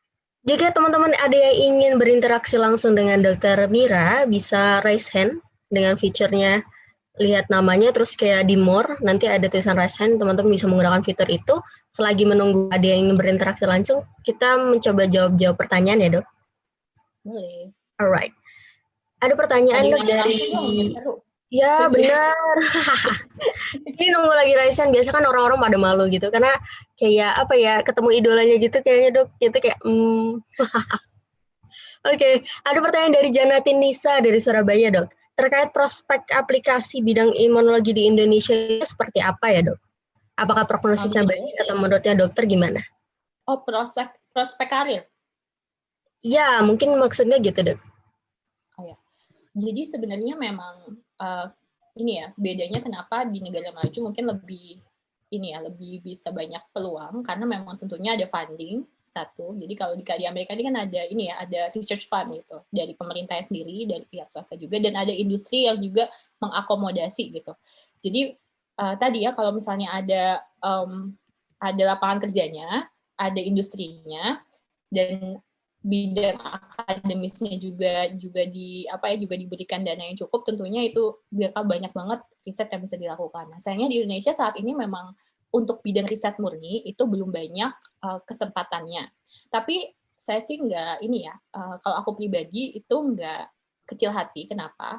Karena Indonesia ini potensinya besar banget loh. Kayak sekarang kita lihat di IMERI, misalnya di Jakarta sendiri, di Universitas Indonesia, itu udah mulai ada research group, sudah mulai ke arah di mana mau dibuat adanya research fund dari pemerintah. Jadi, kalau menurut aku, kalau kita tanya prospek penelitian, mungkin per hari ini itu masih memang belum banyak ya untuk bisa melakukan teknologi yang mungkin cukup advance dan kayak fancy gitu, kayak misalnya kita mau genetic sequencing dan lain-lain bisa dilakukan, tapi untuk melakukan riset-riset yang mungkin sangat advance itu masih terbatas memang hari ini. Tapi kalau kalian ngomongin soal praktek imunologi, misalnya kayak imunologi secara klinis, itu kalau menurut aku kesempatannya sangat besar karena saat ini masih sangat sedikit yang mempunyai keahlian di bidang itu. Jadi kalau misalnya kita ngomongin riset, memang per hari ini belum, tapi saya lihat ke depannya pasti 10 tahun atau mungkin 5-10 tahun lagi akan sangat berbeda. Kenapa? Karena mungkin kita bisa lihat sendiri ya hari ini pandemi, kita punya kesulitan masalah diagnosis karena kita tidak terbiasa menggunakan teknologi-teknologi yang sebenarnya sudah ada sejak lama dan tidak dipergunakan gitu, sehingga kapasitas sangat sedikit yang bisa mengerjakan. Jadi kita sangat kesulitan buat mengatasi masalah seperti pandemi ini. Yang kedua, masalah terapi juga kita jadi tergantung dengan negara lain, dari mulai vaksin maupun terapi. Tapi ke depannya kalau kita bisa melakukan discovery sendiri, saya yakin kita bakal bisa juga bersaing dengan negara lain. Nah, itu dibutuhkan tadi sih. infrastrukturnya dan juga sumber dayanya. Nah, sekarang kan kalau infrastrukturnya dibangun, nantinya kalau nggak ada sumber daya manusia kan juga nggak bisa nih. Jadi kalau menurut saya, lihat prospek ya pasti selalu ada prospek, apalagi kalau kita ngomongin 5, 10, mungkin 20 tahun ke depan. Gitu. Kita kan belajar bukan buat hari ini doang ya, Hana. Kita kan juga buat ke depannya gitu. Kalau bisa orang-orang belum belajar, kita udah belajar dong, teman-teman. Gitu. Benar dong, biar besok kalau dicari langsung ke kita gitu ya, Dok. Hanya kita gitu ya. Amin aja sih sebenarnya. Oke, long life learner. Oke, Dok. Lanjut pertanyaannya dari anonim, Dok. Dok, bisa nggak ya di Indonesia Harvard Club bisa dapat jodoh? Oke. Kayak bisa ya, kalau diusahakan, kan kalau ada kemauan tuh diusahakan dan ini ya didoakan gitu ya. Oke, benar. Bisa Banyak-banyak aja sih mungkin kalau kalian ini. Makanya kalau misalnya nanti kalian makin banyak yang didaftar, kan pilihan jodohnya makin banyak gitu ya. Tapi kalau sekarang masih 30 orang, mungkin banyak yang sudah nikah, atau mungkin sudah punya pasangan, jadi chance-nya makin kecil gitu. Tapi kalau misalnya makin banyak yang ada di Harvard, dan ini sih sebenarnya selalu dikampanyekan nih sama teman-teman di Harvard Indonesia, itu jangan takut daftar. Jadi kita semua memang pengen banget menaikkan persentase mahasiswa Indonesia di Harvard. Nah, supaya jodoh kalian juga makin tinggi gitu kemungkinan untuk dapatnya. Oke, semoga yang bertanya dapat jodoh juga ya, segera. Pertanyaan lanjutnya Dok dari Elsa Rahmatika. Dok, pas pertama kuliah gimana kesan-kesannya di sana? Ada kesulitan penyesuaian bahasa tidak ya? Pernah nggak insecure sama lain-lainnya? Oh jelas. Kalau misalnya kalian ngobrol nih sama teman-teman yang sekolah di Harvard, itu rata-rata pasti ngalamin kesulitan. Emang nggak berusaha nakut-nakutin juga ya, tapi memang sulit. Pertama mungkin kaget karena materi yang diberikan itu cukup dense, cukup berat. Jadi mungkin kita nggak terbiasa ya sama materinya gitu. Kalau dulu kan di kedokteran kita lebih banyaknya praktikal ya, mungkin clinical. Tapi untuk balik lagi ke basic science buat paham paper-paper yang sifatnya molekuler, itu kalau aku sangat ini sih usahanya sangat keras sih, bisa sampai 5 kali, 10 kali lipat mungkin. Karena mungkin waktu itu again mungkin persiapanku yang belum cukup pada saat itu. Tapi satu lagi juga ketika kita mungkin harus memahami, kan kadang-kadang kalau kita terbiasa ya, saya kebetulan dari dulu SD, SMP, SMA, memang sih dulu kuliahnya international program, tapi sebenarnya saya tuh terbiasanya berpikirnya itu dengan bahasa Indonesia loh. Jadi kita nggak sadar ketika mungkin kalau setiap hari kita ngobrol dengan bahasa Inggris dengan teman itu bisa lancar, tapi ketika materinya ini teknikal, ternyata saya baru sadar kalau cara berpikir saya itu masih ditranslasi dulu dari Inggris, Indonesia, lalu Inggris lagi gitu. Nah, itu yang akhirnya bikin otaknya lebih cepat capek. Tapi ini normal banget teman-teman, dan kabar baiknya adalah semuanya juga insecure. Jadi sebenarnya kita insecure bareng-bareng gitu. Jadi nggak apa-apa, dijalanin aja, dan itu biasanya paling berat di semester pertama. Tapi setelah itu makin tahu caranya buat membaca paper dengan lebih efektif, dengan lebih mudah, karena kita juga udah mulai paham teknologi apa yang dipakai, terus juga cara si penelitian itu dilakukan seperti apa. Nah, itu sih yang membantu kita untuk memahami dengan lebih cepat gitu. Insecure jelas ada, dan itu wajar, dan itu sering banget terjadi namanya imposter syndrome ya. Jadi kadang-kadang sering banget nih teman-teman di Indonesia itu ngerasa minder gitu, karena mungkin background kita gitu ya, kayak kalau ngomong nggak bisa nggak bisa pakai bahasa langit kayak para native speakers gitu. Karena kadang-kadang mereka nggak ngomong, nggak di intinya juga indah gitu kedengarannya kan. Karena bahasa Inggrisnya is so good dan argumennya juga terdengar jadi rigor. Tapi sebenarnya belum tentu argumen kita tuh kalah loh teman-teman. Sebenarnya kita semua itu kalau misalnya kita mau baca materinya, kalau kita juga belajar buat argumen yang baik, itu akhirnya it comes with time, nanti akan terasa lebih baik juga seiring berjalannya waktu gitu. Terus buat teman-teman yang memang udah tahu nih tadi ya, kalau kebetulan aku udah tahu bidang yang diinginkan apa, nggak ada salahnya loh dari sekarang udah mulai cari tahu, udah mulai riset sendiri, baca-baca, sehingga nanti belajarnya ada yang kecicil juga gitu, nggak semuanya pada saat kita sedang kuliah. Jadi waktunya bisa dipakai buat yang lain, buat networking, buat mungkin ikut kompetisi yang ada, ikut organisasi, dan lain-lain. Alright. Jadi being insecure is a normal thing to be ya, Dok. Of course. Karena semua di sana insecure semua gitu kan. Iya dong, kan di sini ini ya, ada yang dokter, ada yang udah triple degree, udah Iya. yang semua orang memang punya ambisi yang sangat besar gitu. Dan kadang-kadang itu membuat kita jadi kayak wow, kok dia gitu ya, kita nggak gitu. Jadi serba membanding-bandingkan gitu. Apalagi sekarang mungkin dengan apa ya, kalau saya pribadi sih ngeliatnya dengan kultur sosial media, di mana semua orang itu suka banget ngepost gitu ya. Jadi mungkin seringkali yang kita itu hanya someone show, not their backstage gitu. Kita kan nggak tahu ya usahanya seperti apa, atau juga challenge dan juga insecurity yang dirasakan seperti apa gitu. Jadi ya sebenarnya santai aja sih teman-teman. Saya juga merasakan insekuritas. Jadi wajar aja semua orang juga merasakan hal yang sama. Setuju, Dok. Bukan berarti pembatasan gitu ya. You cannot excel in anything kalau jadi insecure. Bahkan kamu masih bisa gitu. Oke, selanjutnya ada yang raise hand, Dokter. Dari Marwatu Nisa. Beliau ini sepertinya juga tertarik, Dok, untuk masuk HMS. Semoga ya. Silakan, Marwa. Kita unmute dulu. Alright. Silakan, Marwa, jika ada pertanyaan. Selamat malam, Dokter. Perkenalkan, saya Marwa dari Universitas 11 Maret di Solo, Dok. Sekarang masih koas. Mau nanya, Dokter, Dokter bisa diceritakan nggak dulu persiapan pas waktu daftar di Harvard, terus habis itu dari syarat-syarat itu tuh, kalau dari Dokter sendiri syarat yang susah yang Dokter mengalami kesulitan dalam mempersiapkannya itu yang mana? Terima kasih, Dokter. Yang paling sulit ya, mungkin lebih ke ini ya, tailoring personal statement. Dan itu aku dapat banyak banget saran dari. Jadi kalau minta saran juga sebisa mungkin ke orang yang tepat juga. Jadi kayak yang punya profil-profil bukan itu maksud saya. Suatu sekolah itu biasanya udah ada pola-polanya gitu. Misalnya kayak di Inggris sama di Amerika itu pola esainya akan beda. Karena kalau orang di Inggris itu lebih suka sesuatu yang teknikal, sedangkan kalau di Amerika mereka lebih suka tadi American Dream. Jadi mereka pengen tahu personal kita seperti apa, motivasi kita seperti apa, dan lain-lain. Jadi penting banget kalau kalian bisa tahu misalnya alumni atau misalnya orang yang pernah daftar juga, untuk minta tolong kalau ada waktu baca esai kalian.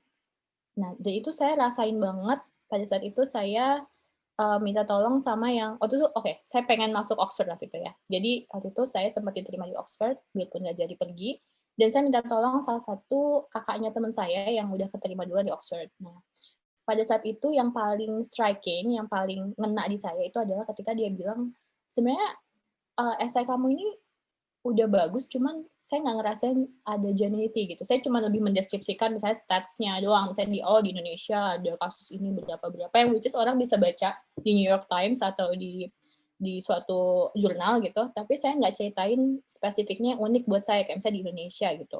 Kenapa di Indonesia masalahnya jadi seperti ini? Jadi saya tuh nggak usah memuji diri sendiri, tapi saya bisa memberikan siapa diri saya itu melalui cerita. Udah kok kayak freezing ya.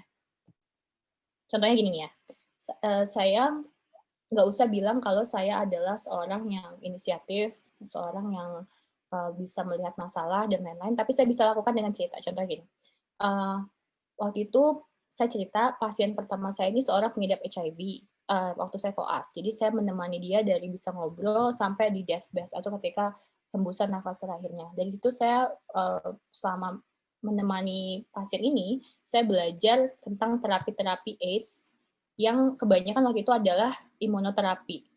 Saya juga belajar bahwa dari situ saya bisa melihat ada masalah nih di terapi AIDS itu sendiri. Karena saat ini hanya ininya aja ya, hanya memperpanjang atau membantu CD4-nya tidak terlalu cepat turun saja. Tapi ke depannya nantinya mungkin kita bisa melakukan ini, misalnya imunoterapi sehingga sumsum tulangnya bisa dieradikasi. Kita juga bisa mengganti terapi dengan genetik supaya bisa dicegah ke anak-anak. Jadi ada suatu yang nilai yang mau saya tunjukkan bahwa ketika saya melihat suatu masalah dan itu membuat saya terganggu, saya mencari tahu tentang masalah tersebut, dan saya juga memberikan argumen tentang bagaimana seharusnya hal itu diatasi gitu. Jadi sebenarnya yang mau ditujukan itu kan ini ya, ada rasa keingintahuan, ada rasa inisiasi untuk mencari tahu di luar dari terapi yang sudah ada dan lain-lain itu. Jadi sering juga yang jadi permasalahan adalah kita itu karena pengen nunjukin ini ya, betapa bagusnya kita tuh nulis semua prestasi kita dari A sampai Z di satu esai. Gitu. Padahal sebenarnya nggak kayak gitu, karena kita tuh bakal melampirkan CV kita juga. Jadi ngapain dia baca CV kita lagi versi cerita gitu, itu nggak akan menarik gitu. Apalagi biasanya mereka minta itu cuma 1-2 halaman. Jadi lebih baik kalian pilih 1-2 cerita yang kalian alami, yang bisa menunjukkan kualitas diri kita tanpa harus bilang bahwa saya pintar, saya baik, saya peduli gitu. Tapi dengan bentuk cerita gitu. Bagaimana kita bisa mengidentifikasi masalah, baik apa yang kita lakukan ketika ada masalah itu terjadi, dan solusi apa yang kita tawarkan gitu. Jadi dengan punya pola seperti ini, esainya itu lebih menarik, lebih kayak cerita, lebih seperti narasi yang membuat orang tuh bisa mengenal kita lebih dalam tanpa harus baca kita juara 1 makan kerupuk waktu SD gitu.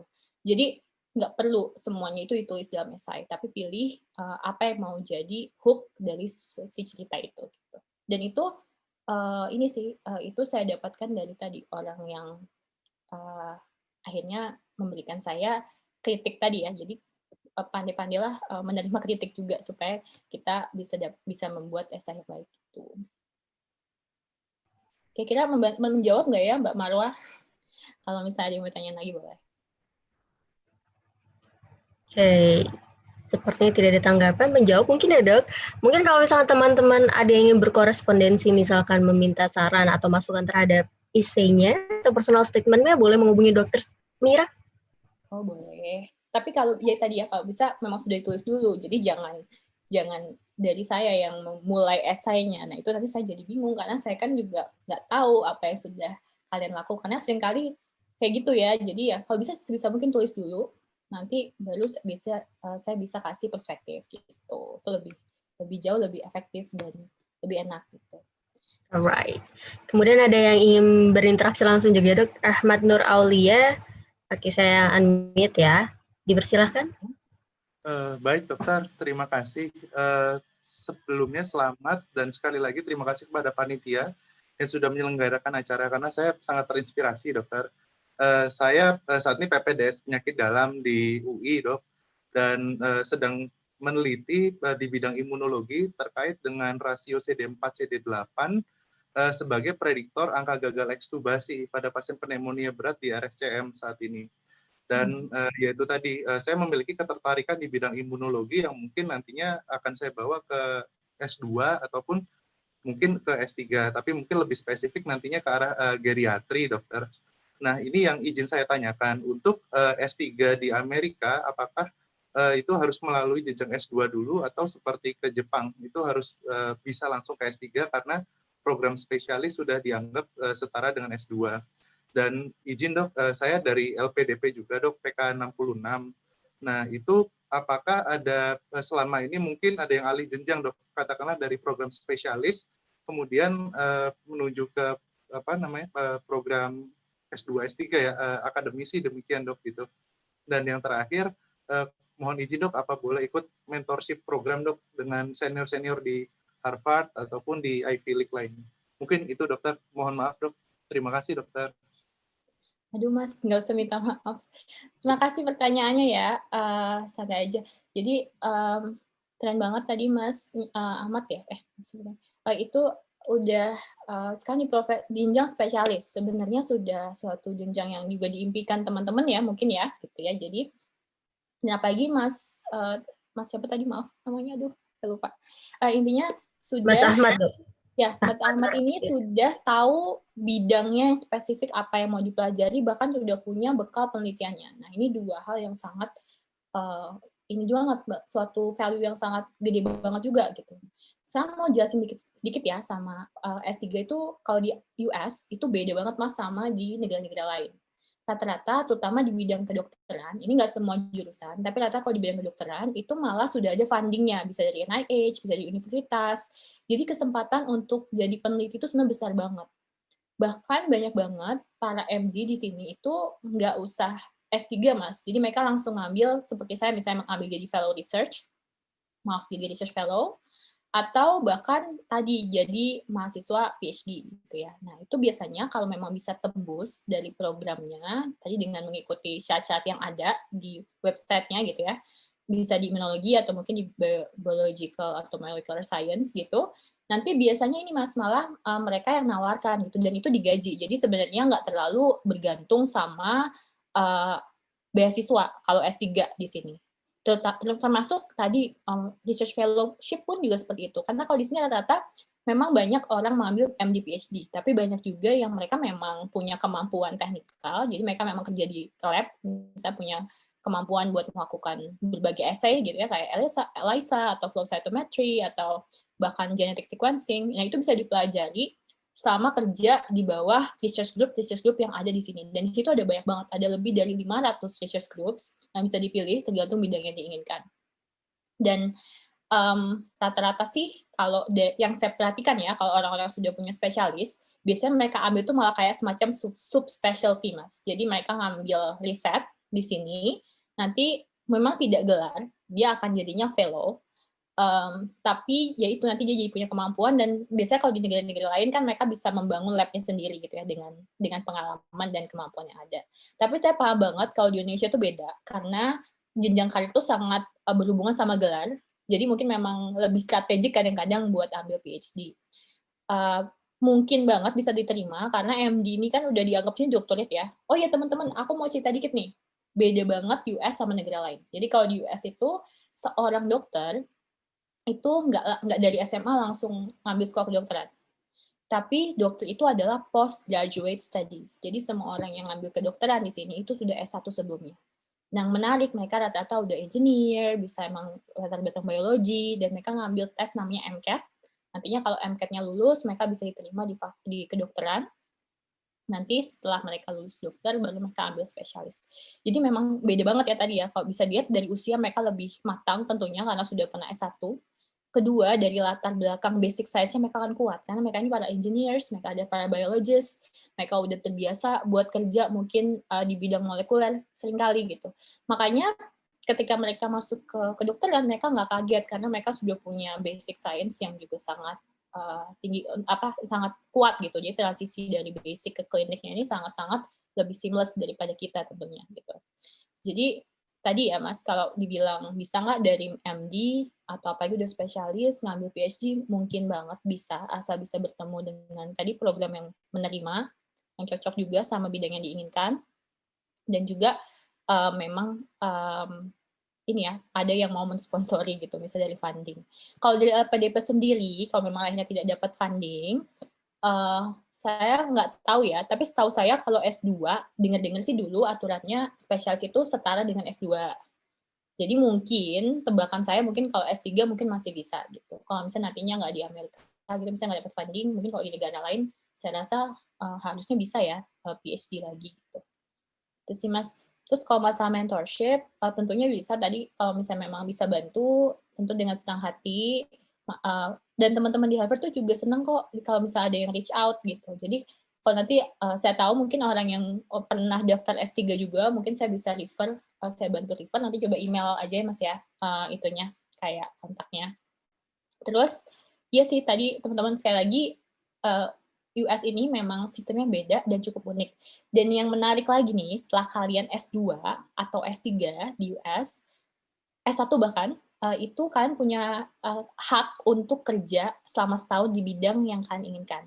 Jadi 1-3 tahun, bahkan kalau kita di bidang STEM, jadi science, technology, and engineering, and M is mathematics, karena empat area ini dibutuhkan dan kita dianggap scientist, itu bisa sampai 3 tahun bekerja di Amerika gitu.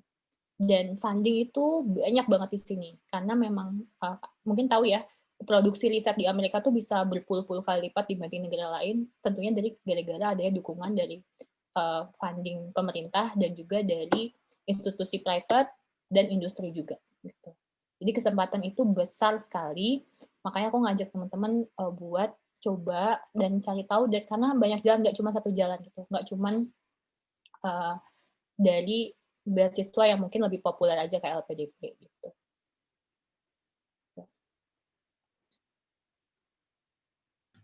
Apakah ada tanggapan dari Mas Ahmad? Sudah, sampun. Oke, baik Dokter Mira ngapunten. Ini sebenarnya udah lewat 10 menit, tapi pertanyaan tuh masih banyak banget nih, teman-teman sangat-sangat antusias. Bagaimana, apakah dokter habis ini ada agenda atau boleh diprolong sedikit lagi? Boleh, mungkin nambah 3 pertanyaan kali ya, biar. 3 pertanyaan ya. Oke, baik. Ada pertanyaan dari VH dari Surabaya, dokter. Untuk jenjang menjadi klinisi di sana, di HMS atau di Amerika, apakah bisa untuk jenjang klinisnya? Misalkan sekolah spesialis dan berprofesi sebagai dokter di sana.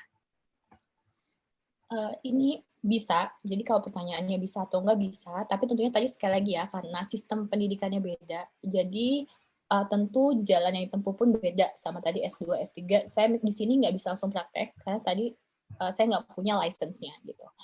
Nah, untuk bisa mendapatkan license, kita harus ikut board exam yang namanya USMLE. Itu ada 4 step, sebenarnya 3 step, tapi yang step kedua itu dibagi 2. Jadi ada step 1, ini tentang basic science, jadi kita belajar lagi tentang biochemistry, terus tentang physiology, tentang semuanya lah gitu. Terus yang kedua ada step 2-nya, itu ada tentang klinis, jadi pendidikannya lebih klinis, pendidikan ujiannya lebih klinis, ada praktek dan juga ada teori. Nah, yang ketiga itu step 3, itu biasanya tidak harus untuk daftar spesialisnya, tapi ini direkomendasikan karena pada akhirnya harus diambil ini langsung ke pasien, biasanya tadi di rumah sakit gitu ya. Jadi nanti bisa berinteraksi langsung dengan pasien, dan ini memungkinkan banget karena orang-orang di seluruh dunia dari berbagai macam background juga biasanya ambil tes ini. Nantinya kalau spesialis di bidang yang diinginkan dengan sistem match gitu ya, kalau kita bisa diterima di rumah sakit yang kita inginkan, itu kita biasanya juga digaji. Jadi sistemnya kayak kita kerja gitu. Kita kerja sambil belajar juga, dan akhirnya nanti bisa dapat gelar spesialis juga. Alright, semoga menjawab ya. Selanjutnya ada pertanyaan dari Sarah di Jambi, dokter. Apakah dokter Mira pernah mengalami quarter life crisis? Kemudian bagaimana dokter menemukan jati diri sebelum menentukan pilihan jenjang karir dengan jalan beliau ini? Udah selesai belum ya quarter life crisis-nya? Ya sih, sebenarnya sih pasti ada ya, ada kayak rasa di mana kita di persimpangan, lalu juga nggak yakin sama apa yang kita pilih, dan seterusnya dan seterusnya. Saya rasa itu ini sih ya, it is our job to like discover ourselves, nggak cuma dari sisi karir, tapi juga sebagai itu mau apa sih. Tadi sekali lagi karena banyaknya tadi seringkali ada distraksi gitu dari faktor eksternal nih, karena mungkin kalau di Indonesia tentunya ini ya, karir-karir yang populer, karir-karir yang diinginkan, itu rasanya sudah ada polanya gitu. Kayak kita harus jadi dokter, atau engineer, atau mungkin providing dengan cara yang sudah ada, seperti ada textbook-nya gitu. Nah, kalau kita punya pilihan berbeda, itu tentunya kita jadi punya tadi rasa kegalauan dan kegelisahan juga, karena kita ngambil jalan yang berbeda gitu. Tapi saya tuh yakin kok kalau kita pilih jalan yang lebih jarang ditempuh, itu rasanya juga rewarding. Karena tadi ya mungkin tempat bertanya jadi lebih sedikit, karena kita jadi sharing sesuatu yang mungkin berbeda dengan orang lain, atau kadang-kadang kita ngerasa kok mimpi kita ketinggian atau terlalu besar gitu. Dan sebenarnya nggak apa-apa sih, kalau menurut aku mimpi yang tinggi aja, jadi kalau jatuh tetap di langit gitu ya. Jadi nggak jauh-jauh banget gitu. Jadi rasanya ini tuh wajar banget kita alami quarter life crisis, dan caranya gimana? Kayaknya tipsnya coba cari hal-hal baru kali ya. Jadi expose diri kita sama berbagai hal. Jadi jangan limit diri kita cuma di hal-hal yang kita tahu aja. Kita sebelumnya aku nggak tahu juga ternyata imunologi udah segitu berkembangnya, malah aku rasakan sendiri ketika ada di sini, betapa kita ketinggalan gitu. Bisa juga lihat dari mungkin dari hobi kita, dengan berinteraksi dengan orang-orang lain, dengan yang punya mungkin sesuatu yang bisa kita contoh, mencari role model, mencari mentor, itu semua bisa sih membantu untuk menavigasi tadi arah mana yang pengen dipilih gitu. Pada dasarnya sih kalau udah pilih ya udah dijalanin, dia sambil berusaha, sambil berdoa, pada akhirnya sih rata-rata kita akan baik-baik aja sih. Kita nggak akan apa ya, kata orang tuh bilang kalau if it's not good then it's not the end gitu. Pasti habis kita jatuh tuh pasti ada lagi hal baik yang datang. Begitu juga kita pada saat kita di atas nanti pasti ada hal yang mungkin akan menjatuhkan kita, ya bangkit lagi aja gitu. Jadi kayak santai lah. Yakin deh, kalau kalian hari ini mungkin lagi kuliah nih, kalau kalian inget masa-masa kalian pas lagi SMA gitu, kayaknya tuh kayak, duh, kalau bahasa Sundanya tuh naon sih gitu. Kayak, apaan sih dulu mikirin kayak gitu, rasanya berat banget gitu. Begitu juga nanti ke depannya, masa kalian hari ini tuh nggak akan ada apa-apanya sama yang kalian dapatkan atau kalian rasakan di masa yang akan datang. Jadi ya udah, terus berjalan aja, dan yakin, dan sekali lagi tadi, diluruskan aja niatnya gitu. Alright, if it's not good then it's not the end. Keep going aja gitu ya, Dok. Iya. Oke, untuk pertanyaan belum terjawab mungkin nanti bisa ditanyakan ke panitia untuk kami teruskan ke Dr. Mira atau melalui Instagram Dr. Mira di @omimiro. Nah, ada pertanyaan terakhir sekaligus sebagai closing statement selanjutnya mungkin bisa dokter tambahkan. Ada pertanyaan dari Natasha di Surabaya, dokter. Apakah ada perbedaan yang dokter highlight dari sistem penilaian, atmosfer maupun karakter akademis di HMS dengan perbandingan di Indonesia? Dan mungkin ada saran dari dokter untuk bisa berikan bagi kami sebelum nanti kita benar-benar menjejakkan kaki di universitas dunia. Silakan dokter. Tentu sistem pendidikannya itu beda banget. Karena kalau di Indonesia itu sangat berorientasi pada nilai ya, seperti IPK gitu. Sedangkan kalau di universitas seperti Harvard, bahkan di Harvard Medical School-nya, mereka semua itu malah pass and fail loh. Jadi mereka tuh sangat di-encourage buat menikmati proses belajarnya tanpa memikirkan nilainya. Nah, akhirnya kita cuma terpaku sama ngelihat detail-detail di slide aja, bukan memahami isi lecture-nya itu sendiri gitu. Nah, itu yang rasain sangat berbeda sih. Mereka di sini lebih banyak menggunakan thought experiments. Jadi misalnya nih, sebelum kelas kita akan diberikan 3 papers misalnya yang harus kita digest atau kita baca sebelum kelasnya dimulai. Nah, berarti kita sudah punya nih ideas tentang apa sih materi lectures-nya gitu. Nah, ketika di tengah lectures, si dosennya pun biasanya akan memberikan konsep-konsep aja gitu. Bisa dari chalk talk yang mereka benar-benar cuma tulis di papan tulis atau dalam bentuk slide gitu. Tapi pada akhirnya mereka biasanya akan mengajak kita buat memberikan argumen dari apa yang sudah kita baca dari materi yang mereka berikan, dan juga dari konsep-konsep yang mereka atau hipotesis yang mereka ungkapkan gitu. Jadi kita harus sifatnya punya argumen dan diskusi yang aktif gitu. Awalnya buat saya itu sangat intimidatif loh teman-teman, karena kita nggak biasa ya. Kalau di Indonesia kan tadi seperti saya bilang, konsep belajar itu memang lebih ke kayak disuapin gitu. Jadi kita dengerin lecture, kalaupun akhirnya tutorial nih, seringkali itu jadi bagi-bagi tugas aja atau biar cepat gitu. Sering banget kalau nggak dapet grup tutorial yang tepat dengan mungkin level tadi, inisiatif yang sama, jadinya si tutorialnya ini nggak berjalan dengan baik juga gitu. Yang itu yang saya rasakan ya pada zaman saya. Mungkin hari ini udah beda. Nah, tapi itu berarti untuk mengungkapkan pendapat bisa mensintesis suatu konsep dari data-data yang udah ada. Itu sangat penting. Jadi ini tadi ya kemampuan buat tadi menolak suatu hipotesis. Hal-hal kayak gitu sih yang sangat-sangat mereka utamakan, malah mereka kedepankan, bukannya ngapalin obat, ngapalin dosis, karena hal-hal seperti itu kalau di ujian pun sebenarnya bisa kita tinggal cek aja gitu kan, nggak perlu sebenarnya ngapalin detail-detail yang nggak perlu, yang akhirnya membuat kita stres yang nggak perlu juga. Mereka lebih mengutamakan tadi discoveries, inovasi, terus juga mereka ingin kita berpikir kritis, itu siapa yang penting. Jadi kalau tipsnya, critical thinking itu sangat penting. Melihat suatu materi itu dengan komprehensif dan kita benar-benar memahami si inti permasalahannya itu apa. Saat ini tidak cuma dari lecture aja, tapi juga dari sumber-sumber yang memang terpercaya, dari updates yang terbaru, sehingga ilmu itu nggak statis gitu, nggak cuman di satu waktu itu aja, tapi ilmu itu terus berkembang gitu. Dan ini sih yang mungkin membuat tadi riset jadi maju ya, karena semua orang pengen berargumen, membuat hipotesis, mematahkan hipotesis, dan akhirnya diskusi pun jadi aktif dan semua orang tuh jadi jadi inovatif dan inventif gitu. Itu sih yang rasanya bisa kita coba terapkan. Jadi kalau mungkin tetap perlu ya kalau di Indonesia memang tadi ya punya IPK yang cukup baik supaya nantinya juga kalau daftar sekolah juga jangan nggak kompetitif gitu. Tapi please kalau bisa fokusnya bukan di itu aja, tapi memang untuk memahami dan tadi punya curiosity, punya being critical.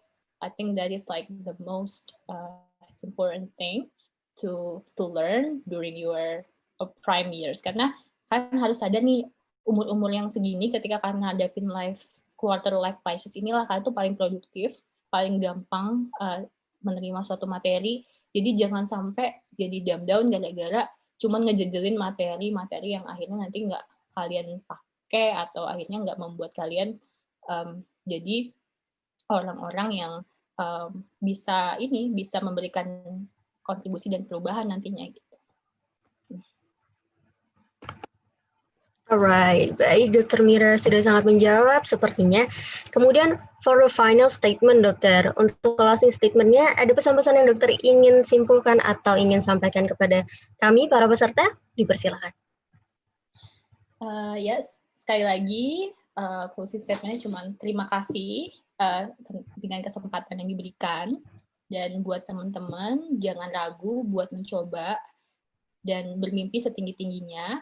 Karena saya yakin semua itu nggak ada yang nggak mungkin gitu. Jadi kalau kalian punya suatu mimpi, diusahakan dan juga didoakan dan berikan usaha terbaik kalian untuk selalu menjadi lebih baik setiap harinya. Setidaknya bukan untuk membandingkan diri dengan orang lain, bukan untuk lebih menang dari orang lain, tapi untuk menjadi versi yang lebih baik juga buat diri kalian. Sehingga nantinya kalian bisa berada di tempat-tempat yang kalian inginkan gitu.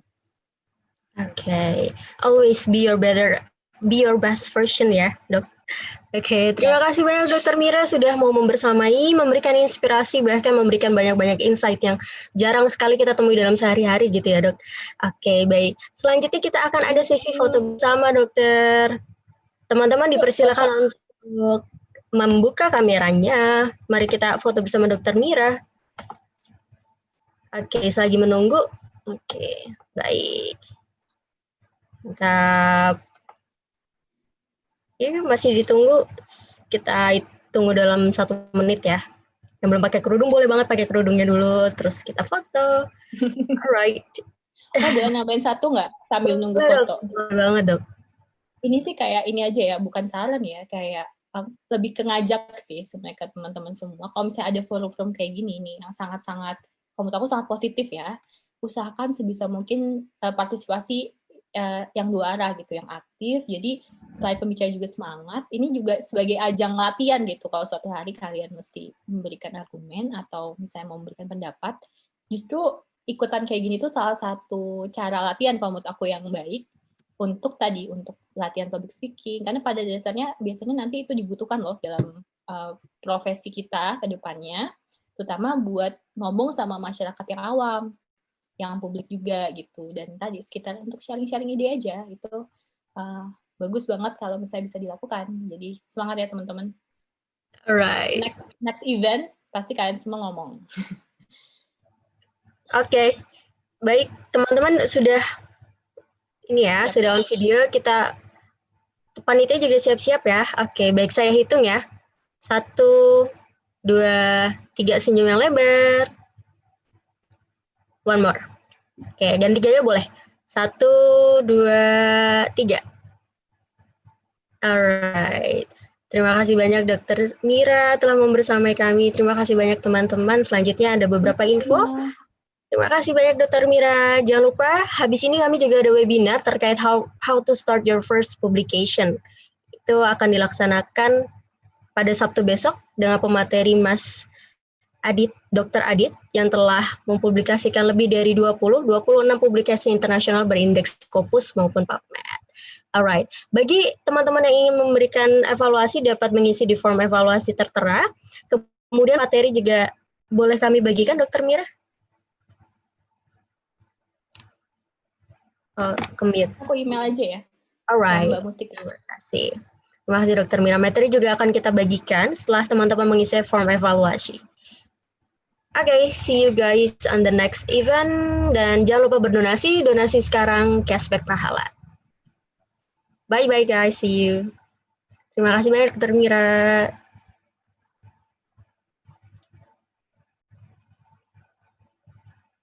Terima kasih juga. Terima kasih banyak teman-teman. Jangan lupa ikut webinar selanjutnya karena kami akan banyak memberikan insight-insight baru selanjutnya. Thank you so much guys for joining our webinar for tonight. Bye guys.